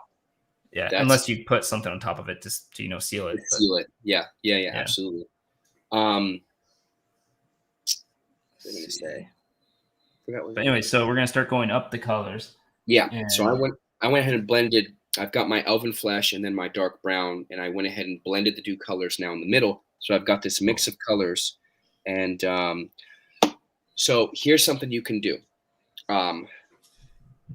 There's a couple different techniques when it comes to blending: stippling, wet blending, and there's other more advanced ones. Wet blending is pretty cool. What you do, and I don't know if we will be able to pull it off with this one because the face is so tiny. So let me explain this super fast. You've got your kind of base layer. We may do this on the robes more. We may see this on the robes more. Okay. You've got your base layer, and then you've got your highlight color. So think of it this way.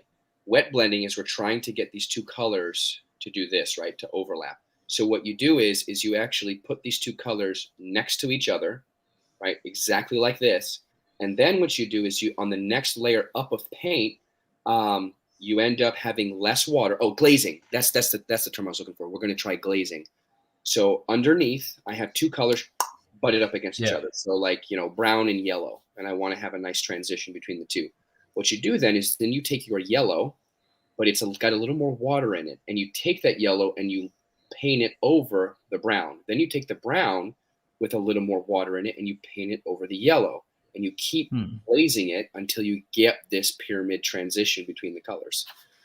So what I'm going to do now is I'm going to go ahead and take the next color up, not a full highlight, and I'm going to cover, like the forehead, his cheekbone right here, and get a lot of that next color up, but not a full highlight color. I was going to say what you would be good at then is freehanding on the minis. So I've seen guys like if there's a shield or like a whole armor set, and they're trying to make it this like big ceremonial looking armor set, they'll freehand like flowers and little like designs on it. You would probably enjoy that if you're good at shapes and whatnot. Yeah, it's been a while, but yeah. All right. So actually, I'm a programmer. Okay. And when I was in high school, I took all my electives were art and programming, and I had to pick one to do when I got out of high school to go into college for. And of course, I was the practical kid that picked programming. Cool. I got sick of it after like 2 years, and I'm like, screw this! I'm gonna up and leave. I quit my job. I moved with all my savings to New York and lived in Brooklyn. I had to pay 6 months ahead on my rent because they wouldn't trust me otherwise. I didn't have a job. Yeah. And there went all my savings. So I had like no extra money. I didn't even have a bed. I slept on like some type of like yoga mat type thing I bought from the Dollar Tree. Dang. And then I went to full-time art school when I found like a day job out in Long Island. Okay. To make money. And so I was doing full-time art school in Manhattan while doing a normal programming day job during the day. Okay. On Manhattan. And I did that for like a year and a half, and then decided, you know what, this programming thing's not so bad after all. You ended up liking it. So I went back to that. But only recently I've been getting back into painting and drawing. Yeah, back into the art side of it. Yeah. It's really relaxing. Once you kind of like, in this case, I'm getting to this stage where I'm not saying I know what I'm doing, but I have a plan, we'll say, and I'm just painting. I'm trying to do that plan now. It's a lot more relaxing than a lot of other things. Yeah, I bet. So, all right. Let's go down the cheekbone a little bit. There we go. Go right here. Oh, a little bit of his mouth.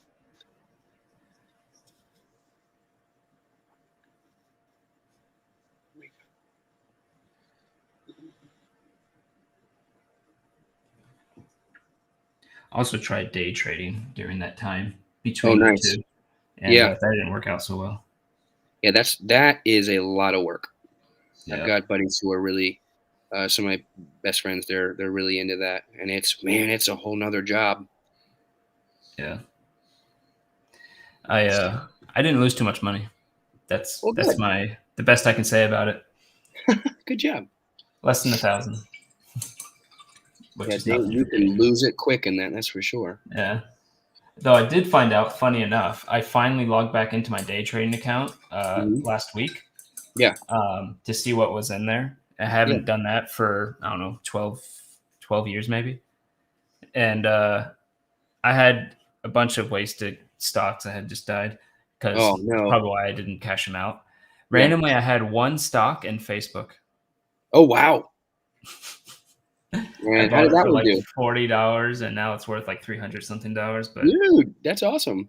Yeah, I can just say, hey, I got it when it was cheap. I only got one, so it doesn't mean anything. But yeah, it's a whole bunch of art supplies right there. There you go. Yeah, those were not cheap getting started. I believe it. All right, so because you have to buy all your own supplies when you go to the schools. Oh wow, yeah, that's tough. Yeah, it was probably the one time. I mean, I'm the type I always save money, even when I worked at Kroger, grocery store up north. It's like Publix up north. Yeah. Oh yeah, I lived in Virginia for a while. I know what you're talking about. Oh okay, yeah. Even when I worked at Kroger, I saved money. Right, it's like I can't not save money. But the one time I didn't save money was when I was going to art school because most of my free money would go into art supplies and crap. Gotcha. And New York isn't cheap. Yeah, I was just say just surviving in New York probably hard enough. It took me a long time till I got to bed. Wow. All right, so here's a little bit more of what his color looks like now. So it's still, and I'll say this: minis go through an ugly phase. I have just entered the ugly phase. Yeah, you can see mine. Mine looks like this guy doesn't know how to put on makeup. I don't know if that's gonna. If I leave it here for like 2 seconds, it'll eventually filter. There it goes. Yeah. That looks all right. Yeah. So what I'm doing is I'm trying to make this new color be you could say his new base color. So I'm going to go back and hit it again, try to clean up everything, and I'll start to see even more highlights come up as the cleaner the paint is. Do. Get skin there. I'm running out of dark. Might need to get more brown on here.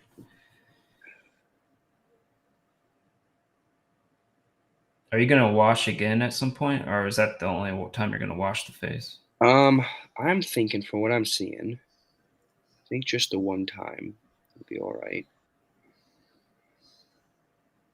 So that means if something is too dark, you gotta lighten it now because the wash isn't gonna do it later. You could always just go back and throw another layer of wash on there. And again, a lot of what I'm doing is trial and error as I'm going. I just go carefully. Just take my time, try things, screw it up, go back and say, well, let me see if I can fix it with that. And sometimes it works, and sometimes I go, crap, I got to try again. I actually thought I did the sockets unevenly. And then I remembered this miniature is doing the eyebrow lift thing, so it's actually fine. Oh, there you go. Let's see. Let's see. I'm going to go ahead and see what this highlight color looks like. It's really bright, my goodness. Yeah. Starting to get up into the brighter colors. Yep. And this is where having a nice brush with a good tip on it, because you can pick out some details. I don't know what this means on mine. It says 3 divided by 0. 3 over 0. 3/0. I don't know if any of those things make sense. I guess a 000. I guess. 3 000. That's probably what it is. Okay.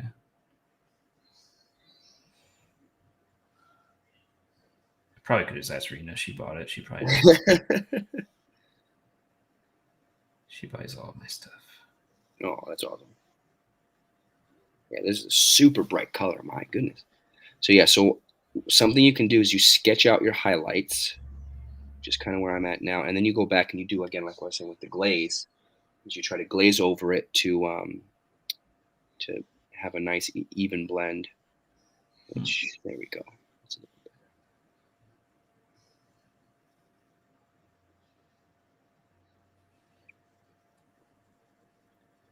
So cheekbones, temple.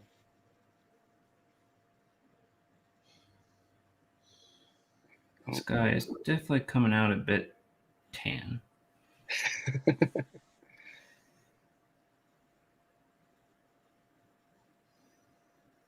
Is that still a thing? I remember, like, I don't know, let's say 5 years ago, maybe more than 5 years ago,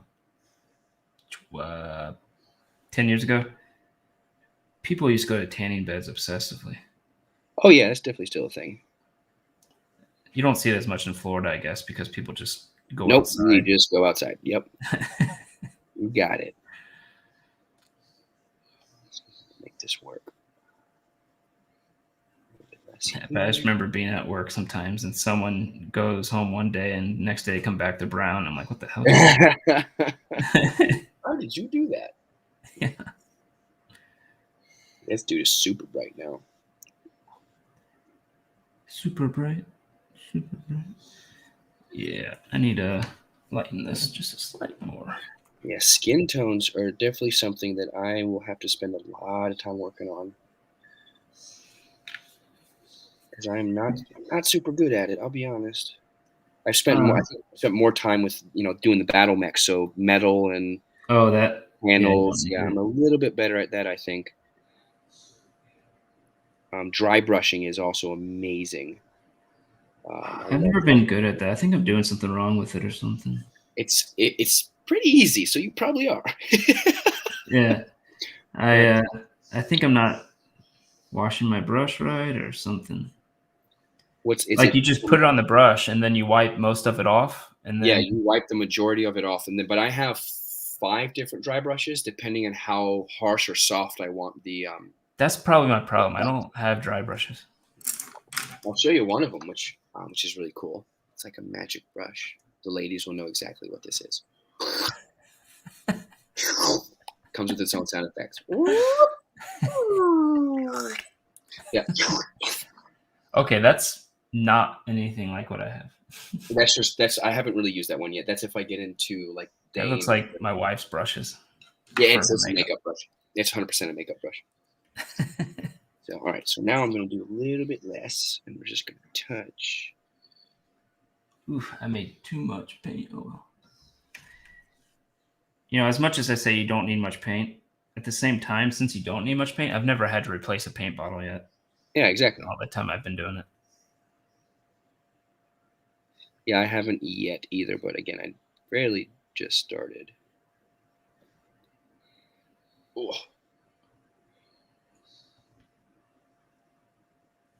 He's looking really weird with just the black, the black everything. Like there's a ton of contrast on him, so he looks like a werewolf almost. Oh wow! Look at that.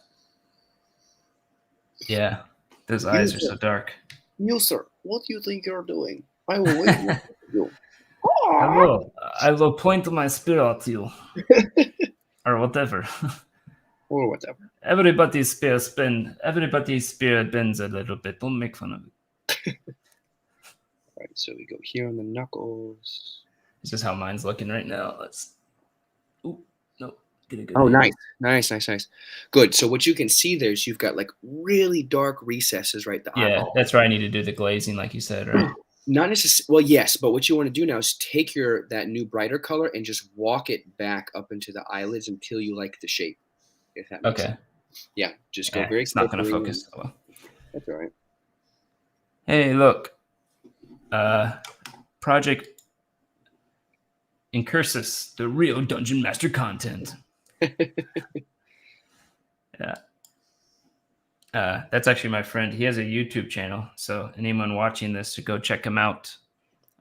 Just click his name wherever he's commenting from, and you'll go to his channel. if you're into strategy games. Strategy. You won't catch him playing World of Warcraft.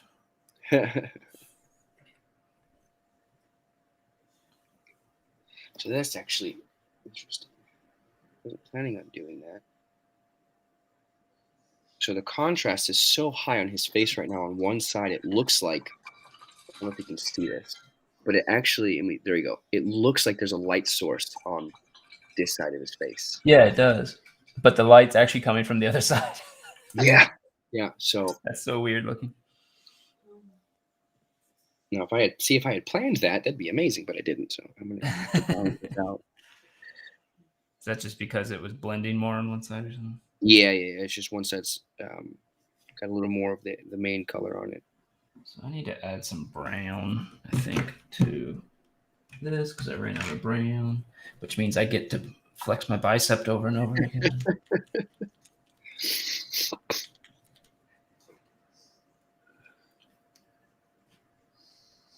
It's one of the good things about starting to stream and show my face is I've actually started working out again. Oh, there you go. You got motivation. Yeah. People might call me vain. I just say yeah. Yeah, and basically. There we go. Interesting. He's down a little bit. There we go. Go back to my other color. Water.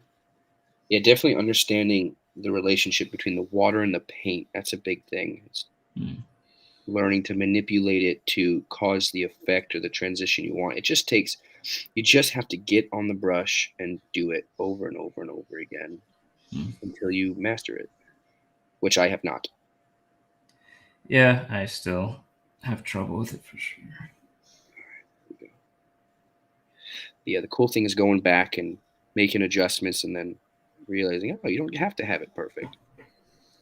Yeah. You can fix it, which is what I'm doing Especially right for now. my context, which is gaming. And yeah. It's going to be a miniature that you put on the board that everyone goes, oh, that's that thing. And then they look at it once or twice and they're more worried about the numbers of the roll than after that it's symbolism. Yeah. Oh, come on. I definitely need something that seeps water a bit more than the parchment paper, I think. Oh, that's terrible. And if you mess up the lips, you can go back with the wet brush and scrub it off again real quick. Lips are really hard to wet. Yeah. It actually works out, though, because what you can do is you paint something on. If you go quick enough, you go back and you can actually scrub it real carefully. And sometimes it'll actually end up the way you want it if you just got to be quick with it. Oh, yeah. So is acrylic paints, I guess it's not bad for you to ingest a little? I've actually never I have no idea. Well, I wash my brush out, but it's not like I'm hitting the paint. But no, I have my little. I do need to change the water though. Now I'm looking at it, but as far as I know, it's not terrible for you. But I'm just trying. All I'm doing is just shaping that, getting that tip back on the brush. Oh, okay. That's really all that is. Yeah. Oh gosh, yeah, lips are hard to do if you don't do it right. If you don't do it right, it looks like you got Botox. Which he's bordering. It's gonna be hard for you guys to see, but he's bordering on that right now. On Botox. Yeah. Let's see. Yeah. I don't know if you can see it, but what do you call those? The jowls or something? The thing that's like right here and here on people. Looking a little puffy, but no idea. Something like that. I forget. Eating paint is a different show. What? What show are you thinking of? Right.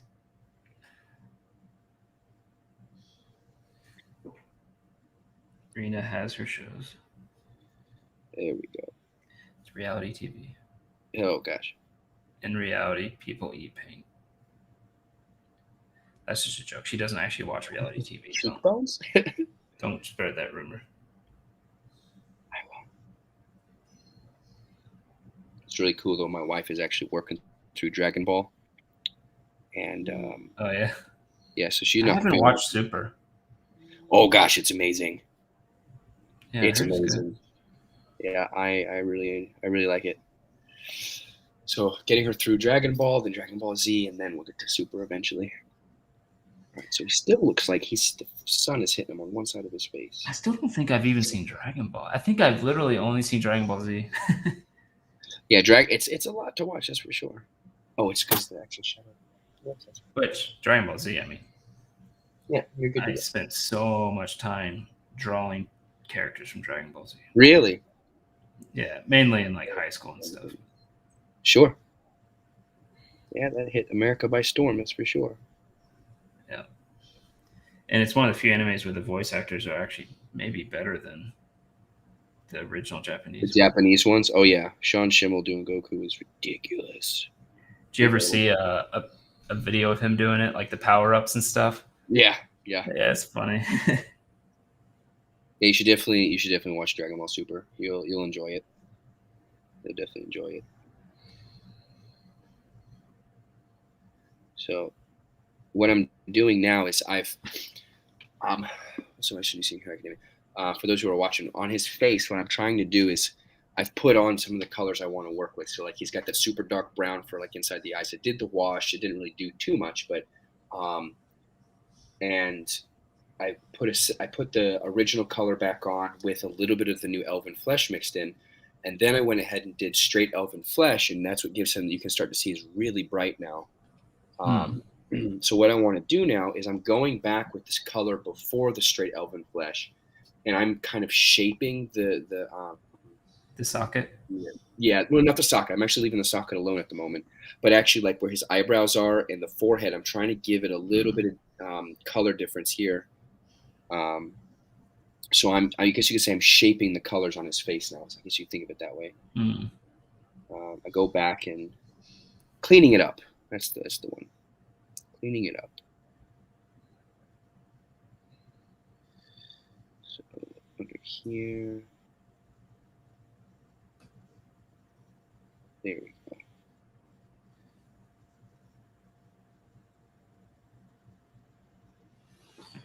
Too thick. There we go. And so what you do is, if you have a little bit, yeah, that's working out pretty good. I think. Or he just looks like a clown. That might be it. Yeah, it looks great. No, he looks like a clown. All right. Yeah, this elven flesh, it's pretty difficult to work with. I'm not sure if I like it. Because of the color or the quality of the paint? No, just the color itself. Just the color. I'm not used to it yet as far as working with it, making it look good.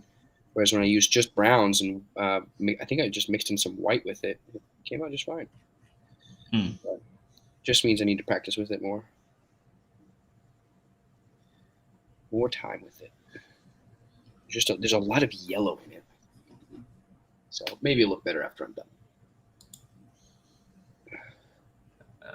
The TFS Team 4-Star abridged version of Dragon Ball Z is hilariously good. I think I've seen parts of those. Yeah, I've seen parts of it. Yeah. Yeah. Is that the one where they actually redub it, or is that the one where they just remove all the time sync parts of it? No, I think that's Dragon Ball Kai is where they actually skip it. What he's talking about is, I think, where, I don't know if this is the ones who did it, but where Yugi Moto from Yu-Gi-Oh shows up and he tries to dual cell. I don't know if they're the ones that did that, but it's hysterical. It's absolutely hysterical. That's funny.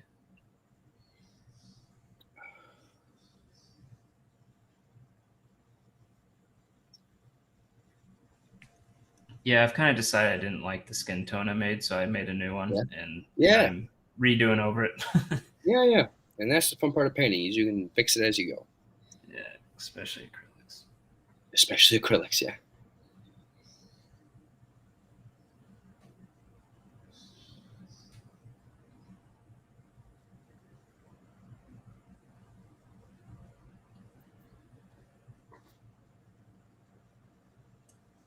I need to stop.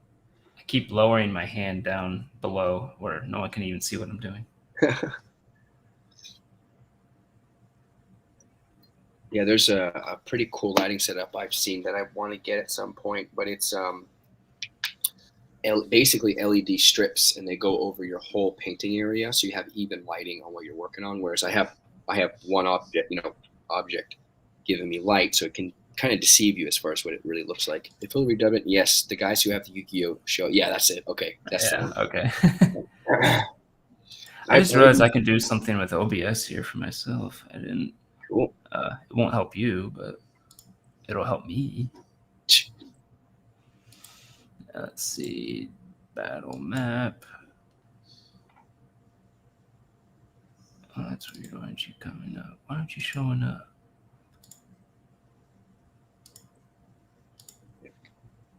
There we go. Do this. Put this down here. Oh, very nice. Yeah. Yeah, I was gonna have a painting camera guy so you could focus on what I'm actually working on, but we'll get it to work next time. Yeah, hopefully it's not my internet. Maybe it's just today. Right. I can zoom in somehow. How do I zoom in? Wait, that's easy. Squint really hard. Sorry, dad joke. I love dad jokes. I'm not even a dad. Yeah, I am. I'm pretty sure Monday's the due date, that's when we have the C-section plan. So it's just how things worked out. Yeah, well, if you're doing C-section, that's pretty much guaranteed it's going to be that day. Yeah. Unless he surprises us and comes, the next day or two. All right. I had a friend who had her baby like something crazy, like 2 months early or something. Oh, wow. But ended up surviving, being fine. Yay for modern technology. Right? Oh, yeah, that's for sure. Well, when my wife had her first daughter, she her water broke, and then Leah wasn't coming out. She wasn't dilating. So if it wasn't for modern medicine and the ability to do a C-section, Leah wouldn't be with us. So it's definitely a blessing. Yeah. As many issues I have with the modern Western medical industry, just in general, that's the surgeries and like emergency things like that. Like we're really good at that. Yeah. If I get shot, I'm going to a Western doctor. Oh, for sure. Okay, so now one thing you can also do is you leave something alone, like you work on it and like do the best you can, but then leave it alone for a while. Go do something else. Back to it. And come back to it with fresh eyes. And sometimes you just get tired of doing the same thing and trying to make it perfect. But again, look at it the next day in the sun, and you go, "Oh, it looks okay." And So that's where I'm at with the skin tone. Oh, nope, no, I'm not. I got to finish at least the under part of his hand. Yeah, I might go in and block in some other colors here in a second. Yep. Yeah, underneath his fingers, down here. It's looking okay for me. Might pull him a little bit.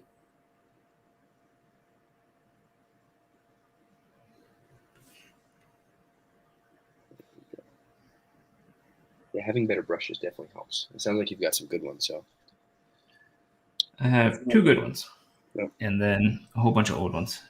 Yeah, and those are. And then I have like 10-year-old ones from my old painting. It doesn't help very much because they're ginormous. But maybe for something. Scratch my back. You might be able to use them for if you ever did like a really big structure or a base or something. True. I gotta show you. They're actually right here. So my boss, he actually bought this really cool 3D line of paints, and let me show you. I just washed them, and they haven't been primed yet. But 3D line of paints. Yeah, they got 3D printed, but some 3D characters. It's the Flip this over. I haven't got a chance to work on them yet, but this is one of them. So this is the first half. This is the second half. Wow. So it's a whole bunch of toad people, and then the next one is a bunch of hyena people. Here's the king. He's not put together yet. But yeah, I have a whole bunch of them over there waiting to be painted. And then you can see here with the basing, this took me all of 3 minutes to do, I think. Get over this way. Oh, nice. Looks like just a color with a wash and bone white. Yeah, it's 2 or 3 colors, but there's a lot of dry brushing on there, and you get this immediate, if you catch the edges of it. This is with, there you go. You can see the wash on that. You see that shine? Oh, yeah. That's an Agrax Earth shade. And then you hit it, with the dry brush, a bone color, and a really nice stone effect. So, all right. Let's get blue. I don't know if you can, let me pull this over real quick. Hopefully I don't break it on the way over here. I have a lot of stuff like this that I could 3D could paint or something like that. But yeah. But it's kind of complicated because they're all separate levels with interiors and stuff. Oh, wow. So I'm not sure what exactly. I did some quick colors, like literally like 2 seconds. But yeah. It looks awesome. But yeah, I could probably paint. I have other buildings too that not quite this big. Yeah. But all right, now that's all 3D printed. Blue, deep blue is going to be my main color I'm looking at. I've got 1 orange, so I'll have to work. I've got lava orange. Yeah, to be honest, I usually, not usually, a lot of times I'll go and look up online for like fan art and stuff to be like, well, what do they do? Yeah, that's a good point. And with D&D, there should be enough on there. Yeah. Ideas. Let me see if this works out. I have an idea for getting it to focus the camera better. What if I do something like this? Oh, yeah, there we go. Now it focuses. Eye sockets aren't blended at all, which is still a problem. Yeah. But. Well, what I want you to do is, let me see if I can do this for you. I want you literally to go, I can't do it. This is going to look really weird. Okay, there you go. You see the line of shadow on my eye? Oh, yeah. Yeah, so what I want you to do is, I actually want you to go behind that just a little bit. So where my eyeball actually is where the shadow is. I want you to take this back just a little bit. So it's just that, if that makes sense. Yeah. Whoops. All right, so now I'm going to whip out the $15 brush. Oh boy. And I'm going to get the blue one. It's coming out, yeah. Do I want to do the blue next? Oh, I got some. Take care of your brushes. Don't do what I did. Leave a little bit of paint in there. It's not good. All right. Just water it down just a little bit.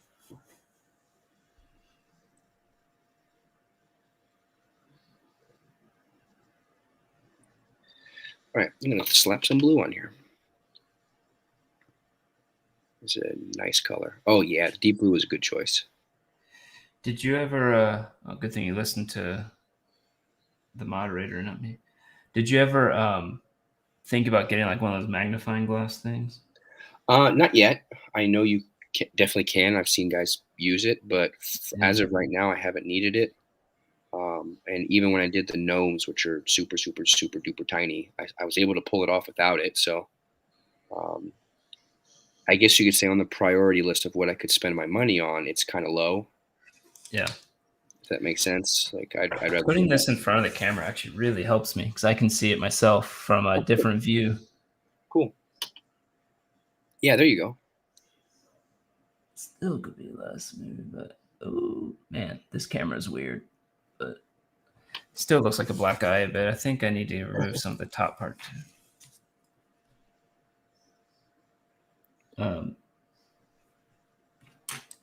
But I forgot what I was going to say. Yeah, that helps a lot. Yeah, when I looked at it on just in front of me, I'm like, oh, that looks good. I put it in front of the camera, like, oh God, who gave him a black eye? Who punched my Mini? Yeah, this color's come out real nice. That looks weird, but maybe better to have white background. No, that reflects.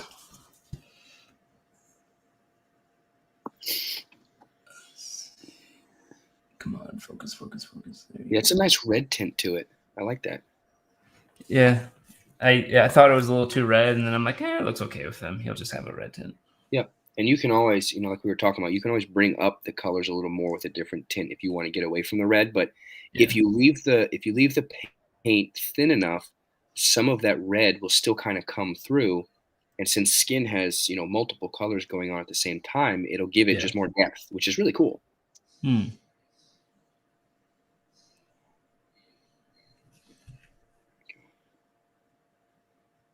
Yeah, this blue's a nice color. I need to decide what this guy's colors are going to be. What's his story? That'll tell you. So what's funny is I actually printed this for a friend's character in a D&D campaign that was being DM'd by someone else. Oh wow! My character was like a kind of like a born again Christian type character, though it's D&D, so it wasn't Christian, but it was like used to be a druggie, and now she just berates like other people. Her holy symbol is just a finger that I can wave back and forth and be like, "No, you got to go get yourself straight, girl," that. Wow. But it was funny. But his character was like a pompous magic user that was just like frivolously dressed, berate other people, I guess. Yeah. So you're thinking bright colors. Bright colors. What colors kind of shout like, "Look at me, I'm awesome. You should look at me." So I'm thinking probably some type of like red, maroon. Yeah. There you go. Purple, if you want to look more royal, I guess, but purple can also look kind of gayish, whatever. If you do purple and black, that's good combo. Yeah, that's good. But that's what I did. My friend's the one that we pulled up on my Instagram. That's what I did hers, and I asked her what color she wanted, what color she liked, and she said purple, black, and white were her 3 colors. And so I did most of it with purple and black, and then I did some accents with the white. It came out pretty good. And then I put the Skyrim theme song to it, and everybody loves it. I think more for the song than the actual movie.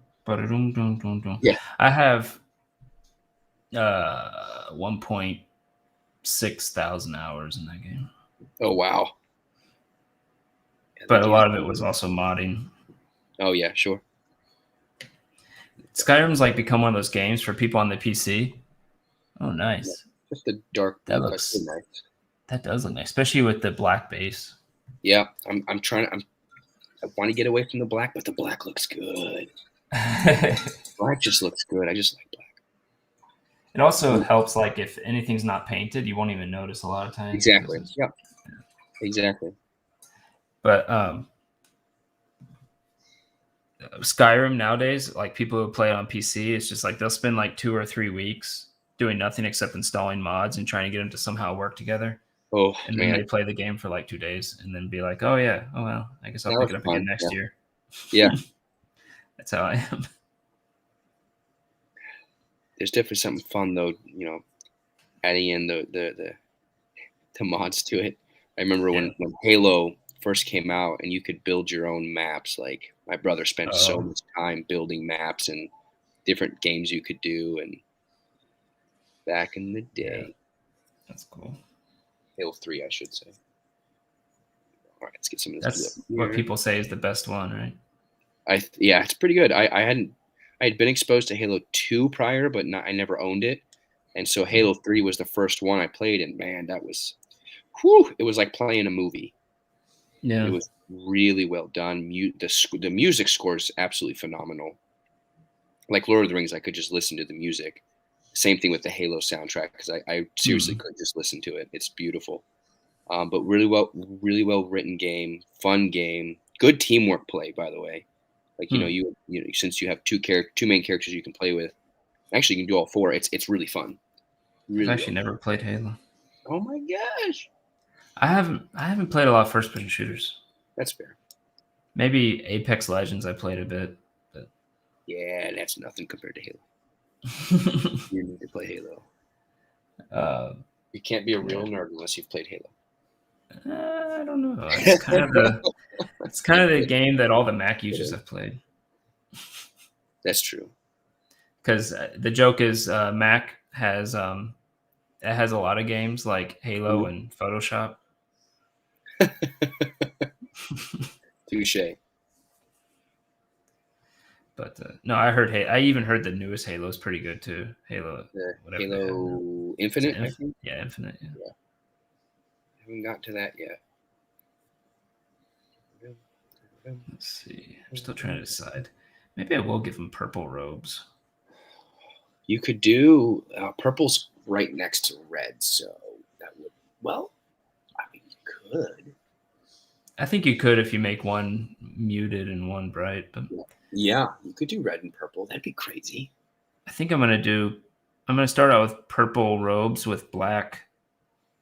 What do you call the trims? Mm-hmm. Yep. And then maybe some type of red, like maroon. Yeah. Thing for his little top. I don't even know what you call that thing on his top, but kind of hangs over the top. Mm-hmm. But the one problem with purple I have is I don't actually own purple. So no. So I got blue and I got red, so that should be pretty simple. Cool. Yeah, I've got one purple. It's called Alien Purple, and then I just work off of that. Let's see, Project Incursus. I don't know why. Whenever I see his name, I know this guy. We're eating lunch tomorrow, but I can't get his freaking username right. Whenever I see it, I say Project Icarus, and then he never corrects me either. Yeah, but, you get it. Close enough. Yeah.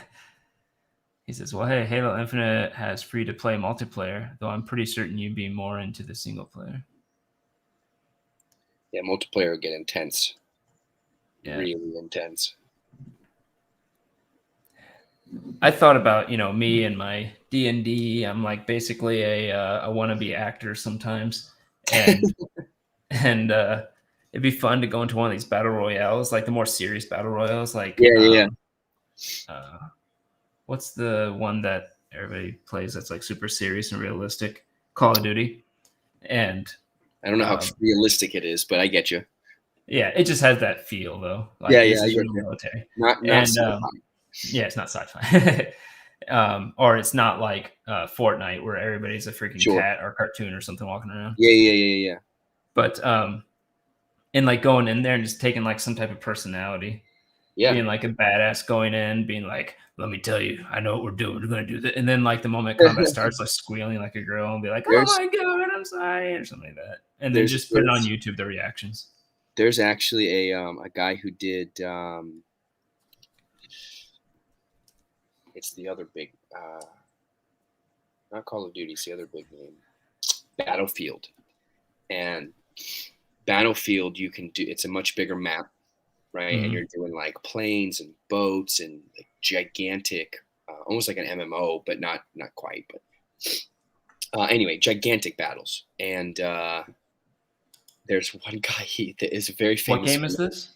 Battlefield. It's like Call of Duty, but bigger. Yeah. And so this guy gets on. And he's like, "All right, this is Captain Jones. I'll be your senior officer for the day." And these guys are like, "Who's this? What's going on?" And he's like, "All right, I need you guys to hit. I need you to hit the target.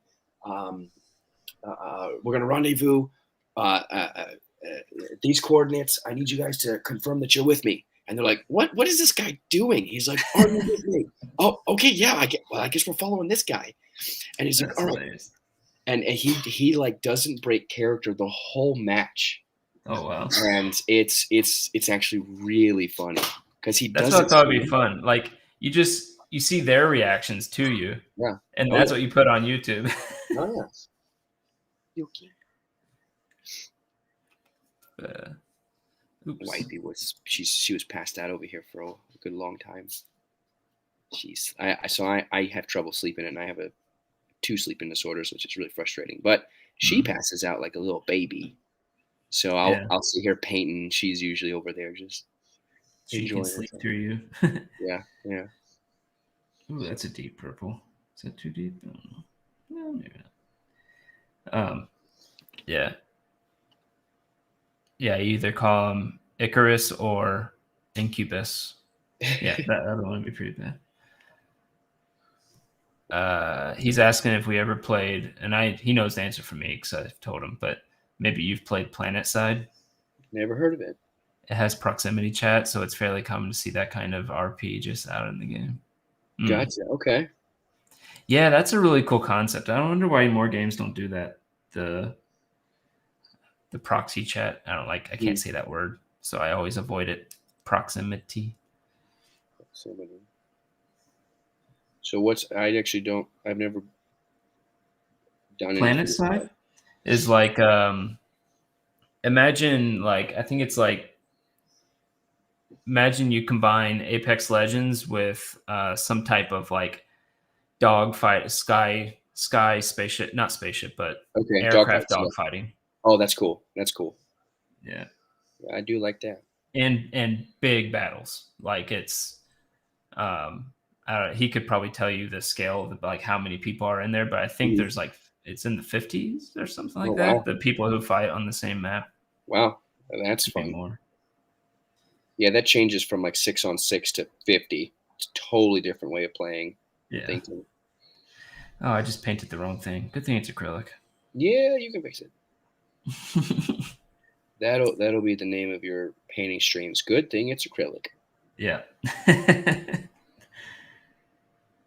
Oh, this is a little dark, but I can always brighten it. Yeah. There we go. So this blue is going on pretty nice.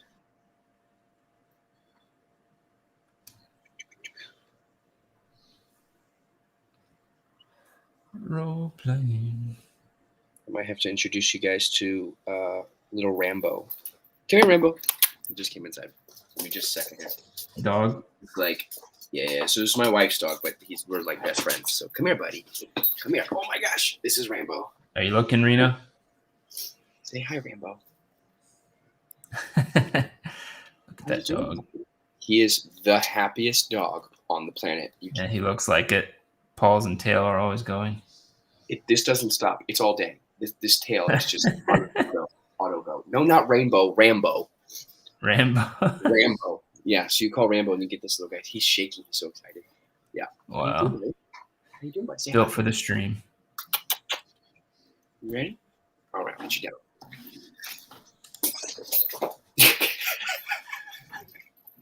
He's entertaining. No, he just took off running. Oh. Like he's got one speed, sleep and light speed. Or he's got two speeds, I should say, not one. Yeah. Yeah. All right, so make sure I've got everywhere covered in blue because I'm about to throw a wash on here. Do a little more. It's almost time to get a wash up on the chairs. Rewind that and get caught up. You passed out.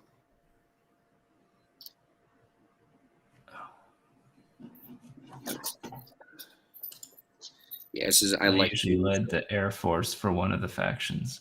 Oh yeah, and that's the other thing about that Planet Side is that you actually have factions and stuff. It's cool. It's not like single player or whatever. It's not like a battle royale. Yeah. More like Halo, I guess.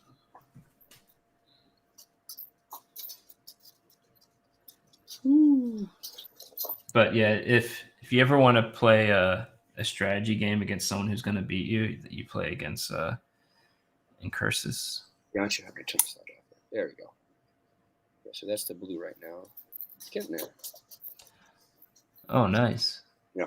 Oh, I was going to say, I got these little sticks. They're like almost like little mini candlesticks I got from Hobby Lobby for $5 for 5 of them, I think. And yeah, you just stick your sticky tack. There's a little hole. You get those. Top. Yeah. And I like this. I noticed that sometimes I actually have to flip the mini over, but it's hard for me to stabilize this way. So I actually stick the bottom of it on my chin, and that way I can actually press it into my chin as I get underneath it. Oh, that's smart. Stabilize my hands against each other. It works really well. So I'm liking having a taller base for it. So I need to get the double-sided tape again. Or just find where I already have my double-sided. I have it somewhere. I just can't find it. All right, let me show the wifey my progress. I'll be right back. Yeah, that's important. I'm gonna get a little sip of water, so get thirsty. Yeah, I need some too. I spilled on mine.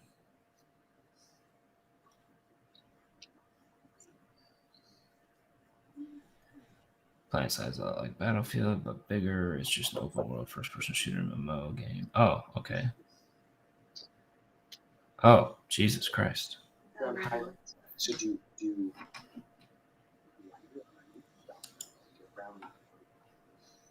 I'll have to show them that when he gets back.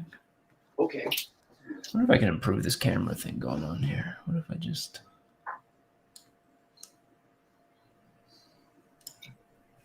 Painting right here, so...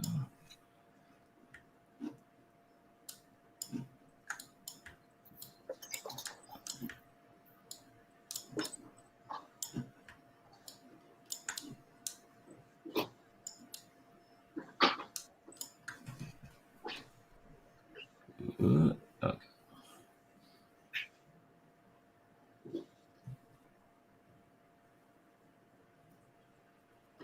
Mm-hmm.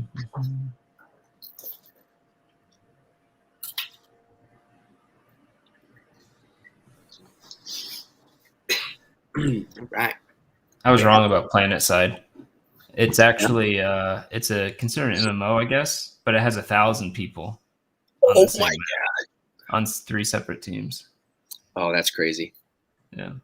Open world shooter MMO. That sounds like fun. I heard flying the ships are especially hard, and Cursus is especially good at it. All right, so I'm gonna go and throw my wash on here. So I've got this dark tone from Army Painter, and it's all right. I definitely think I like Nuln Oil from Citadel a little bit better, but that's the famous one. They didn't have it, or I would have grabbed it, but they had this dark tone, so I figured I'll try this for a while, see how it does. I would say one of the most annoying things with miniature painting is when they have a cloak like this, and trying to paint underneath that cloak is a pain in the ass. In this case, it's literally his ass I can't paint. All right, so everyone can see what it looks like. You can see some of the black kind of coming through from underneath. Man, that makes me want to get a black primer. Oops, I got rainbow hair on him. Oh my gosh. So what I'm going to do with this, because I'm actually, yeah, you can use that. I'm going to actually hit all of his robes with this dark tone, because I want to bring the color down. What you want to be careful of is don't let it pool, like kind of collect in one area, or it will leave a very obvious like dark stain on it. Unless that's what you want, you just want to use it to evenly hit everything. Do you water it down a bit for that? No, at least not yet. I'm sure you can if you want to. But that's the idea with the washes. It's basically just a super watered down paint. If you wanted to simplify it. Oh, you're using a wash to do that. Oh. Yeah, this is a wash. Yeah, this is an Army Painter dark tone wash. I'm a dragon boss. Look out for them all. I still need to pick the new printer I'm gonna buy. You buying a new printer? Printing. Yeah. I can do some printing. My current one has kind of died. I don't know what's wrong with it. I've tried replacing parts on it. It's not really improving. So I'm like, It's just done.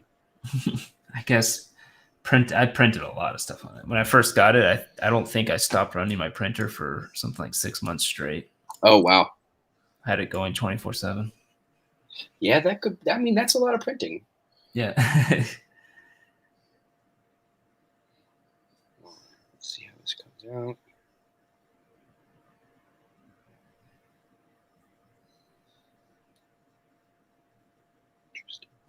Maybe I'll ask. I have another friend who I'm meeting tomorrow for lunch with in Cursus. And he might have some ideas on another printer to get, because he does it too. There's go ahead. I was going to say, Rena, my wife, was very annoyed at my printing 24/7 because it's not a quiet thing. It kind of makes it. Very good impression. I'm impressed. Thank you. I've been practicing. For this moment. I just wish that was a lie, because I actually have been. I practice sound effects. Listen, when I get Tim on the stream, it is my goal to do my printer impression. That's right. I just need to explain it well. That's all. Yeah. What were you gonna say? I don't remember, but that's okay. All right, so that's. All right, I'm gonna let that settle. That might end up being too oily. You know, one thing I'm always worried about with someone where they have fancy clothes is if I put on a wash, it's going to make it look less fancy. Yep. So you could what you were saying. You could do just a touch of water, but if you don't want it to look less fancy, that's the main thing you're just avoiding is that you don't want it pooling in the recesses. You want it to get into the recesses. You just don't want it to pool and cause a little puddle. Oh, to make it look like dirt. I see. Yeah. All we want is a little bit darker in the recesses so that we have some shadows building. So do you wash it off with something, or do you just try to put less on your brush? You move it around. So okay. you do a little bit, and then you get it onto the you don't let it settle and dry. Yeah. So same thing when I was making corrections earlier on the face is clean the brush off, dry it off, and then I'll usually like stick it. I end up sticking it in my mouth to save it. But then you go back in and you can soak up some of the wash, or just move it to another location, and then you end up using it. So that's what I'm doing right now is I'm going in trying to clean it up, seeing what where there might be a little too much and move it somewhere else. Because we definitely do want those details to come out, and the wash really helps get in there, and without having to spend hours trying to, paint by hand. Yeah, blend it in. Yeah, exactly. So for something like dark clothing, do you just straight up use a black wash usually? Right now for the blue, I'm using a black. I'm seeing what it looks like, but in theory, you want to have something that complements it, like a darker blue or something like that. And this is actually the first time I'm using this new dark tone wash, so I'm seeing what it does, how it operates for the first time, if I even like it or not. Maybe I'll buy some wax paper. I'll just buy the thing you got. I'll show you what I got. It's a really nice one. There are other ones, bigger ones, and if you have a bigger palette, you've got more to play with. But this Army Painter one is really nice, and it comes with a whole bunch of sheets and I think 4 sponges, so you're set for quite a while. Very cool.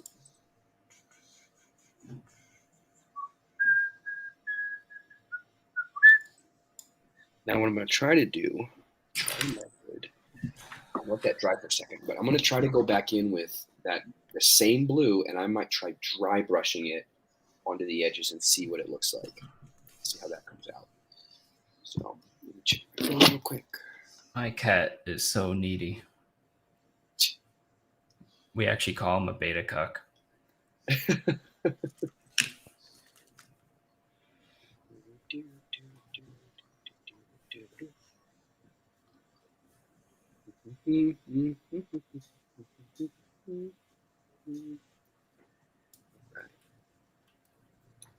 So now let's see what other colors I want on this guy. Oh, that's something I'm going to try. I may not get to it tonight, but there's a skill called NMM, non-metallic metal. Is where you actually paint metal without using a metallic paint. Okay. Yeah, and so I'm going to need to watch a video or 2 on that one, but I'm basically going to try it out on this. Oh, that'd be cool. This tip here, yeah. So I'll, you guys. That's a hard skill for sure. Yeah, I can tell you from oil painting. Yeah, it's all about getting the reflections right for oil painting. Makes sense. Big things. So if you guys want to see if I can pull it off, go follow my Instagram. It's right there on the screen. It's right there. Yeah. So, let's see what else we got. So, this is not going to work, Trinket. Now I'm planning out those other colors. So I'm going to do the orange there on his boots. So I might actually just leave his pants black. No, I'm going to do gray. That's what I'm going to do. Give him some gray pants. on his pants. Yeah. Because the gray would be technically another blue. In a sense, it's on that side of things. At least the gray I have. Is that the only gray I have? No, I have gunmetal bronze. Oh, I've got bronze. Yeah. Heavy charcoal. The grays and whites are very weird because use this charcoal. They have a clear color usually, but it's just a tiny bit of that color. But that little tiny bit of color they have in them makes a huge difference. Mm-hmm.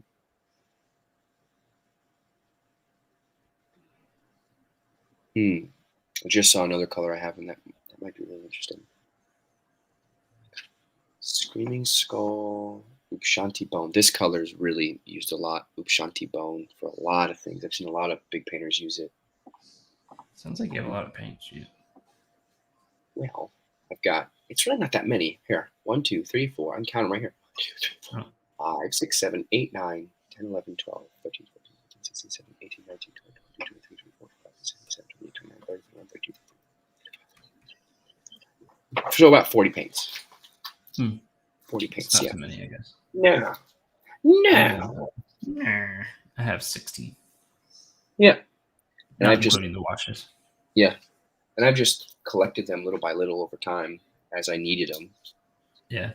And I'm going to use this. Well, I'd probably have a lot more if I was doing mechs and things because that's like, I would imagine a whole different palette. Yeah, I guess it just depends on your scheme. Right now I've done red and black and red, a green one, a gray one, a black and blue and a gray one. So not super different, to be honest. And I'm going to try out this charcoal color.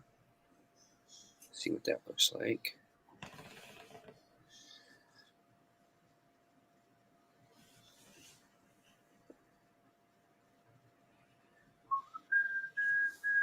Oh yeah. I mean, so this charcoal is a Vallejo color, just like what you have.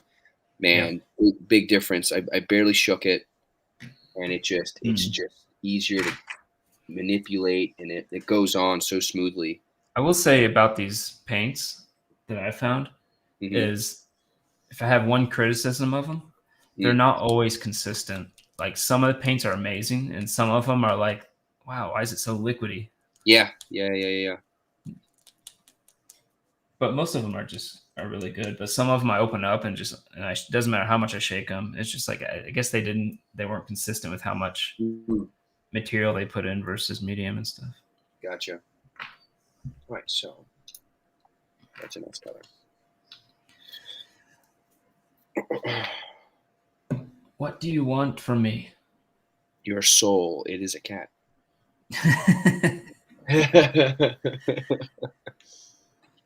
All right, so let's try some dry brushing now. I'm going to get this blue. So you can see. So here's the blue again, the same blue. And there's a lot on there. Wow, that brush is huge. Well, not really. Not compared to this one. But I actually have here. I'll show you my 4 dry brushes, not the big one.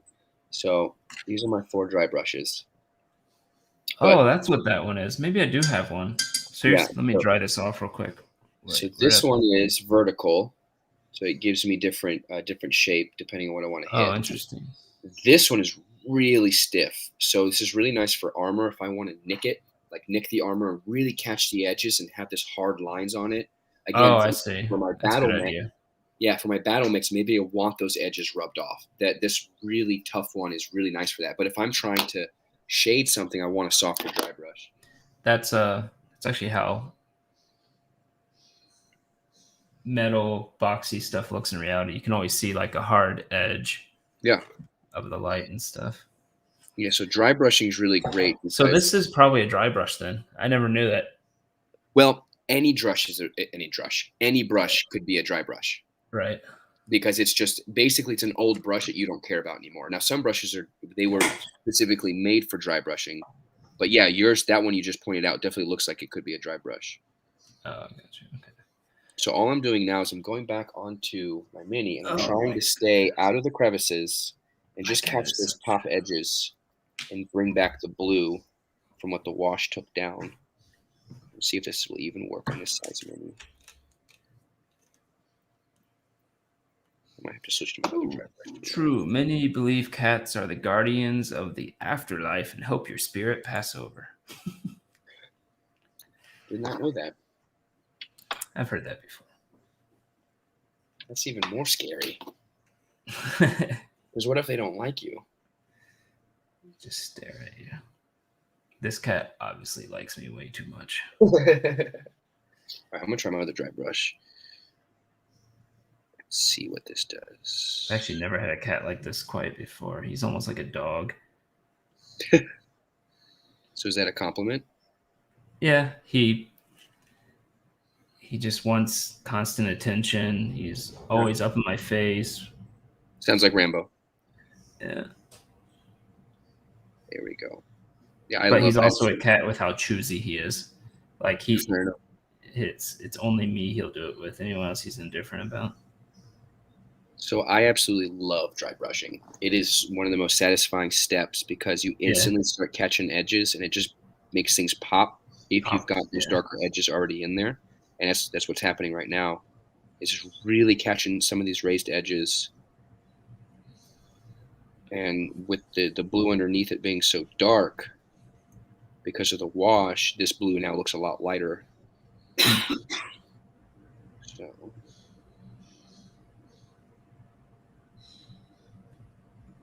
yeah. This looks awesome. Oh, man. Come on. Don't mess it up. Just doing the trim of the robe. Yeah. But since it's black, if black like rolls over at all to another place, it really contaminates. It can make it really difficult to recover from black. Yeah.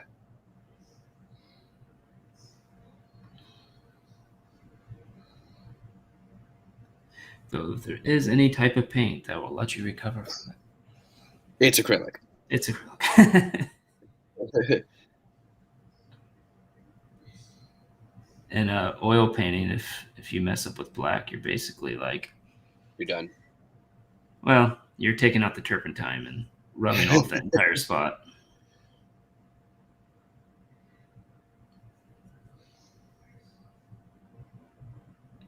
I think people used to die from oil painting because of the chemicals in it. Wow. Yeah, that's cool. So again, hopefully I get a better camera one day and you can see some details in here. But hoping you can see, there's some. Yeah, I can definitely see it in person. There you go. There's some depth to it. Oh, there it goes. Nice. Yeah. Wow, look at that. Yeah, so that's just with some dry brushing. I took this brush, and sometimes I need to get like in a certain angle. It's really nice because when you're dry brushing, you want to catch the edges of things, right? So if my black is in here, and then I've got blue up on the edges, I don't want to dry brush down into here, right? So I'm trying to hit basically just the top of things, so you've got 1, 2, 3 colors showing up. And you always do lighter colors of dry brushing? Yeah, I guess so.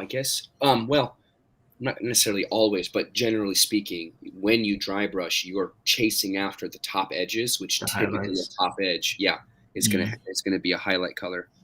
So now I'm probably gonna add in the next color blue into that current blue and dry brush it again very carefully. I guess the exception would be if like trying to dry brush like grime or something onto something. Yes. So, like if you're doing dirt or something. Well, like let's say if you had a car or a material, right, and the undercoat was a black, and it got paint on it, and what you're trying to show is that some of the paint has come off. You could dry brush scratches onto something. So maybe it's a steel color, or it's like a black, or so it's not. If you're doing it, I would say if you're highlighting, then yes, it's obviously going to be a lighter color. But if you're doing an effect, it could be any color. But you can use dry brushing for both. If that makes sense. So, all right, let me try the next color up. So I used deep blue. I'm now up to crystal blue. And I'll be with you guys in a moment. It'll be a while.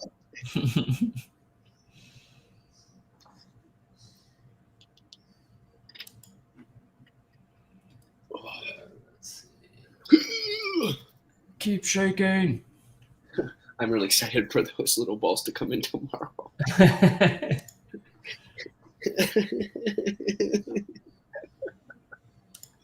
Oh gosh, that's hilarious.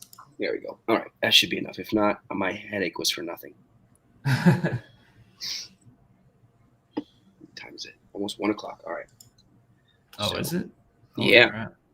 Yeah. Paint time flies when you get into painting and you're just kind of cruising.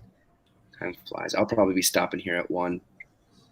Right. I have to get up. I've got to teach the little. Well, I won't be teaching it tomorrow, but we have the Little Lions class tomorrow. So it's the unofficial cutest class in my hometown. The little 3 to 5 year olds, and then we have the kids class after that, which I also teach, and then the adult class, which I also teach. So, and then I will be done. Oh yeah! Oh, this is awesome. So, this colors. I'm only going. So I went that. Oh, whoops. That's okay. So I went the next blue up. So whoever's still on here. So I started with this deep blue, and now I went up to the crystal blue. So the next shade up. Wow, look at that. And now it's much more vibrant. Yeah, so now I'm only going to hit tops of shoulders, and like his little cape, his little robe thing flares out. So I'm only going to hit this outer edge of it. Oh, okay. Just to catch a little more of that light. It's really going to bring it up now. It's going to look really nice. Top of the knee where it rolls off. I'm going to try dry brushing real quick with something. Do it. It's seriously one of my favorite things to do when it comes to painting. Maybe add a little bit of brightening and a little bit more blue to my purple and do some dry brushing onto his. Yeah.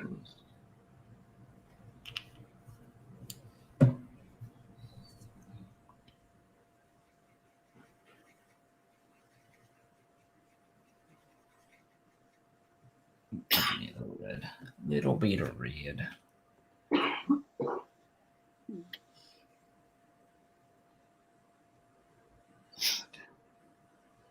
There we go. Oh yeah. Oh yeah. Snap into a Slim Jim.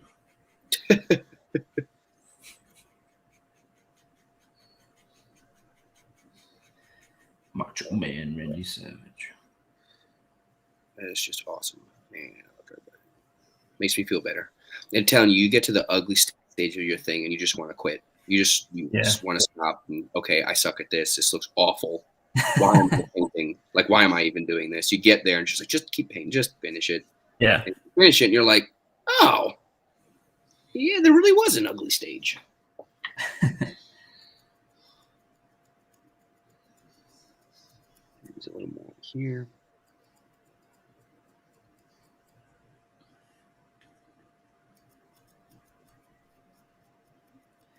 Do you have any problem with your dry brush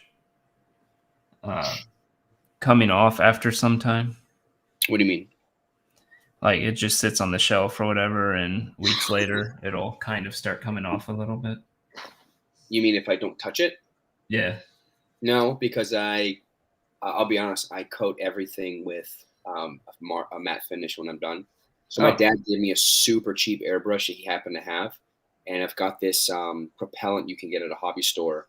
And so I take this here, this varnish, right, load it into the airbrush and just coat it once or twice to cover it, to protect it. So even though I'm not gaming with them, I wanted to protect them because before I was able to get packs of the Battle Mech packs, I was buying them off of Etsy. So I've got, let's see here. 40, 50, 60, 7. I've got $70 just worth of mechs because I bought that many mechs because they were $10 a piece. Yeah. But I just wanted to protect them, as it were. But anyway, yeah. So I don't know. I honestly don't think that would happen if it's just sitting there. But I could be wrong. I have no idea. Some of my statues, I feel like the dry brushing has dwindled over the months. But I will say I didn't do anything to coat it. It's just starting to come off. That's weird. And what you can do is when you're dry brushing, you can play with how dry the dry brush is, because you can go straight like hardcore dry brushing. But let's say you do want to get a little more pigment on there. Mm-hmm. You may want to leave a little more paint. You just have to play with it to see the control level understanding it so you get the control level to get the effect you want. Yeah. But you won't know that. It's like when I'm teaching martial arts, and you got guys on YouTube that look real cool doing whatever forms they're doing. Yeah. He said he heard BattleTech and got excited. Does he know Mech Warrior, Battle Mechs, and all that? Oh yeah, he does. Oh shoot. But I don't know which ones in curses. It's so weird. I know him in real life, and I keep almost calling him by his real name. But I don't know how much in curses has played Mech Warrior. I know he's played it. Cool. I've played the second one a lot.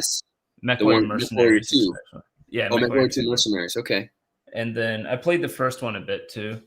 And then I played 3. Microsoft published that one, I think. I played 3 quite a bit.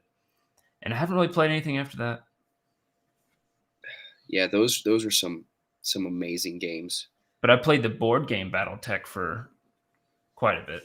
So you do know how to play BattleTech. Yeah. Well, it's been a hot minute. It's been a hot 15 years. Well, they just came out with recently. There we go. That's the effect I was looking for. The beginner box and the Game of Armored Combat. It's their kind of like starter kits.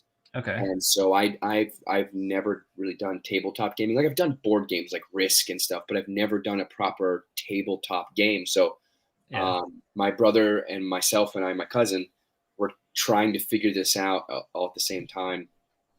Oh, you did? Oh, wow. You did Mech Warrior Online competitively. That's amazing. Oh, I don't know about that. So I'll show you my favorite mech by far. And ever since I saw the intro to Ghost Bears, I was done.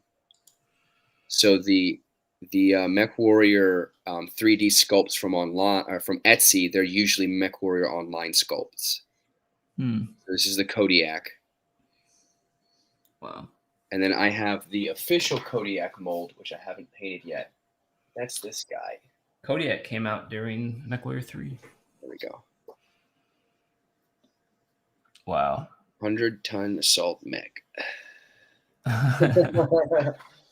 I will say this about, or go ahead. Yeah. No, you're fine. You're fine. Go ahead. About BattleTech, that game takes a long time to play. Does it? Well, have you played Alpha Strike? Mm-mm. So that's, I guess that's new, but that was the idea with Alpha Strike is you're supposed to be able to do more faster. It's supposed to be a simplified version of it, and they've got cards that go with it. And good. All right. So I think his blue robes are pretty close to being done. So if you guys can see this, the Kodiak, there you go. Yeah, man, I love the Kodiak. I just finished. Who did I just finish? I just finished these Wolf Dragoons mechs. Let's see. These are some. This, like I was telling Greg earlier, these are mostly dry brushed. These little guys here. Let's shut this guy off. Wow. There we go. This is a Wolverine. It's mostly dry brushed. Then you have. Do you actually, when you play BattleTech, do they still have the sheets where it's like a whole bunch of boxes and you can like knock off the hit points? Yeah. Okay. Oh yeah. So you definitely have that, but there's a new thing called flexsheets.something, but it's actually a digital version of all of the record sheets, so you don't have to use paper anymore. And it's some of it's automated. It'll calculate it for you. Oh, cool. So, yeah, it's really cool. So I'm excited to get into playing it. This is after my dry brushing a bit. Mm-hmm. Let's see. Oh, come on. Oh, there you go. Did you do blue as well? I did a more bluish purple. Yeah. That lighting is hard to get good there. Yeah. But no, I can see on the knees that you've definitely got those highlights coming up. It looks good. Yeah. I just wish lighting would work better. But,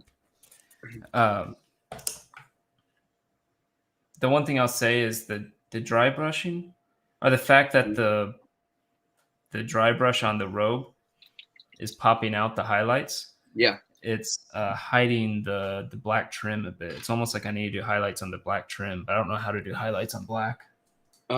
So the way you do that, there's also BattleTech video. Yes, I saw that. I haven't had a chance to play it, but I want to. The BattleTech tabletop or the video game. I do want to try that out. Yeah. So the way you highlight black is with gray and white. Actually, all my battle mechs here, these last guys I did. So they're highlighted. Let me shut this guy off again. He's highlighted with black and gray. The way I learned that was there's a video. It was a battle mech video about the dire wolf. This one here, and I learned how to work with black with this mini. And what he did is he took. I actually just used the color. So he used 3 colors. One of them is this one, which I ordered online, which is the Vallejo game color, heavy charcoal. He had a different one, but I ended up using this one, Mechanicus Gray, which is this color. It's a gray with that blue, little bit of a blue tint to it. But you use that to bring up those colors. And then what you do is, in the case of the metal, is you end up using white on the hard edges, and it really pops. It really brings it out. And this is something I'm still learning, but they always say that the pros will always say, like, one of the tips you'll hear is push the contrast, push the contrast, push the contrast. But again, if we're playing at 3 feet, you need to push that contrast so you can see it from. Otherwise, you won't notice any slight difference. Yeah. You'll put all that work into it, and then nobody sees it. So that's something I really want to get into, which is what I'm going to do. I'm going to end on this. Is I'm going to add the lava orange to his sleeves and see what it looks like. See if I even like it. The only thing closest to gray I have, other than mixing white and black together, is I have gunmetal, which that's a good color. I think I have heard a lot of stuff. Do I have that one? Yeah, so I actually have Vallejo's model color gunmetal gray. Oh, interesting. Now, is that a metallic or is it Kinda? Oh, I have 2 purples. I forgot I picked up a second purple. It says Gris Metallizito. I don't know. It is a metallic paint. Okay, so if you want it to look metal, then use that one. Otherwise, don't do that. Yeah, so you could take your black. I actually have silver too. Yeah, you could take your black and add some, play with the black and the gray, or take your gray, add a touch of black and blue to it. But yeah, black is definitely tricky to work with as far as bringing the highlights up. Now it's even harder when it's cloth and it's not. It's not metal. When it's metal like that, like the metal plates, it's just gray and white, and you're good to go. All right, let me throw this orange on you. Oh man, dadgummit. This orange is doing the weird thing where it doesn't. Damn it.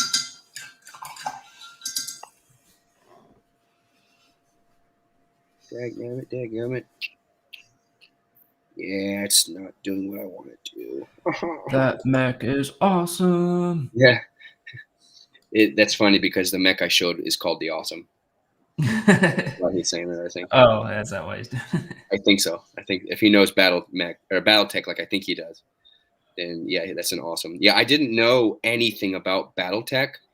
I only knew Mech Warrior 2, and Mech Warrior 2 Ghost Bears. And then I found out, oh my gosh, it's not Mech Warrior, it's BattleTech. Mech Warrior, the games are just this tiny little smidge of it. Yeah. And I'm on a couple BattleTech Facebook pages. And I got to tell you, those guys are awesome. They are some of the coolest people I've ever met or interacted with, just in general.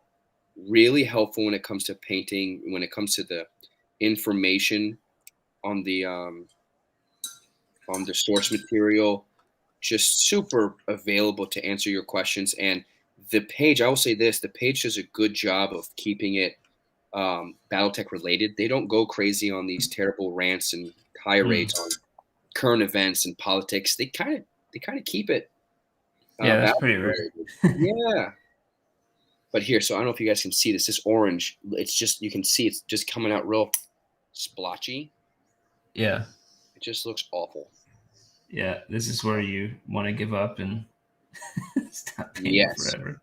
Yes, this is right about then. But you just go back over it again and realize it's still not good working. If you don't give up, you just keep going. And also I'm painting over black, and that's always hard to do with any red or a yellow. They're very red, yellow, and white are very hard to work with, just in general. Because the black comes through. Yeah. That too, but just in general. Generally speaking, those colors are just. Oh, okay. Yeah, that's. I'm seeing that with my own experience, but that's what you'll also hear. Is those are the hardest colors to work with.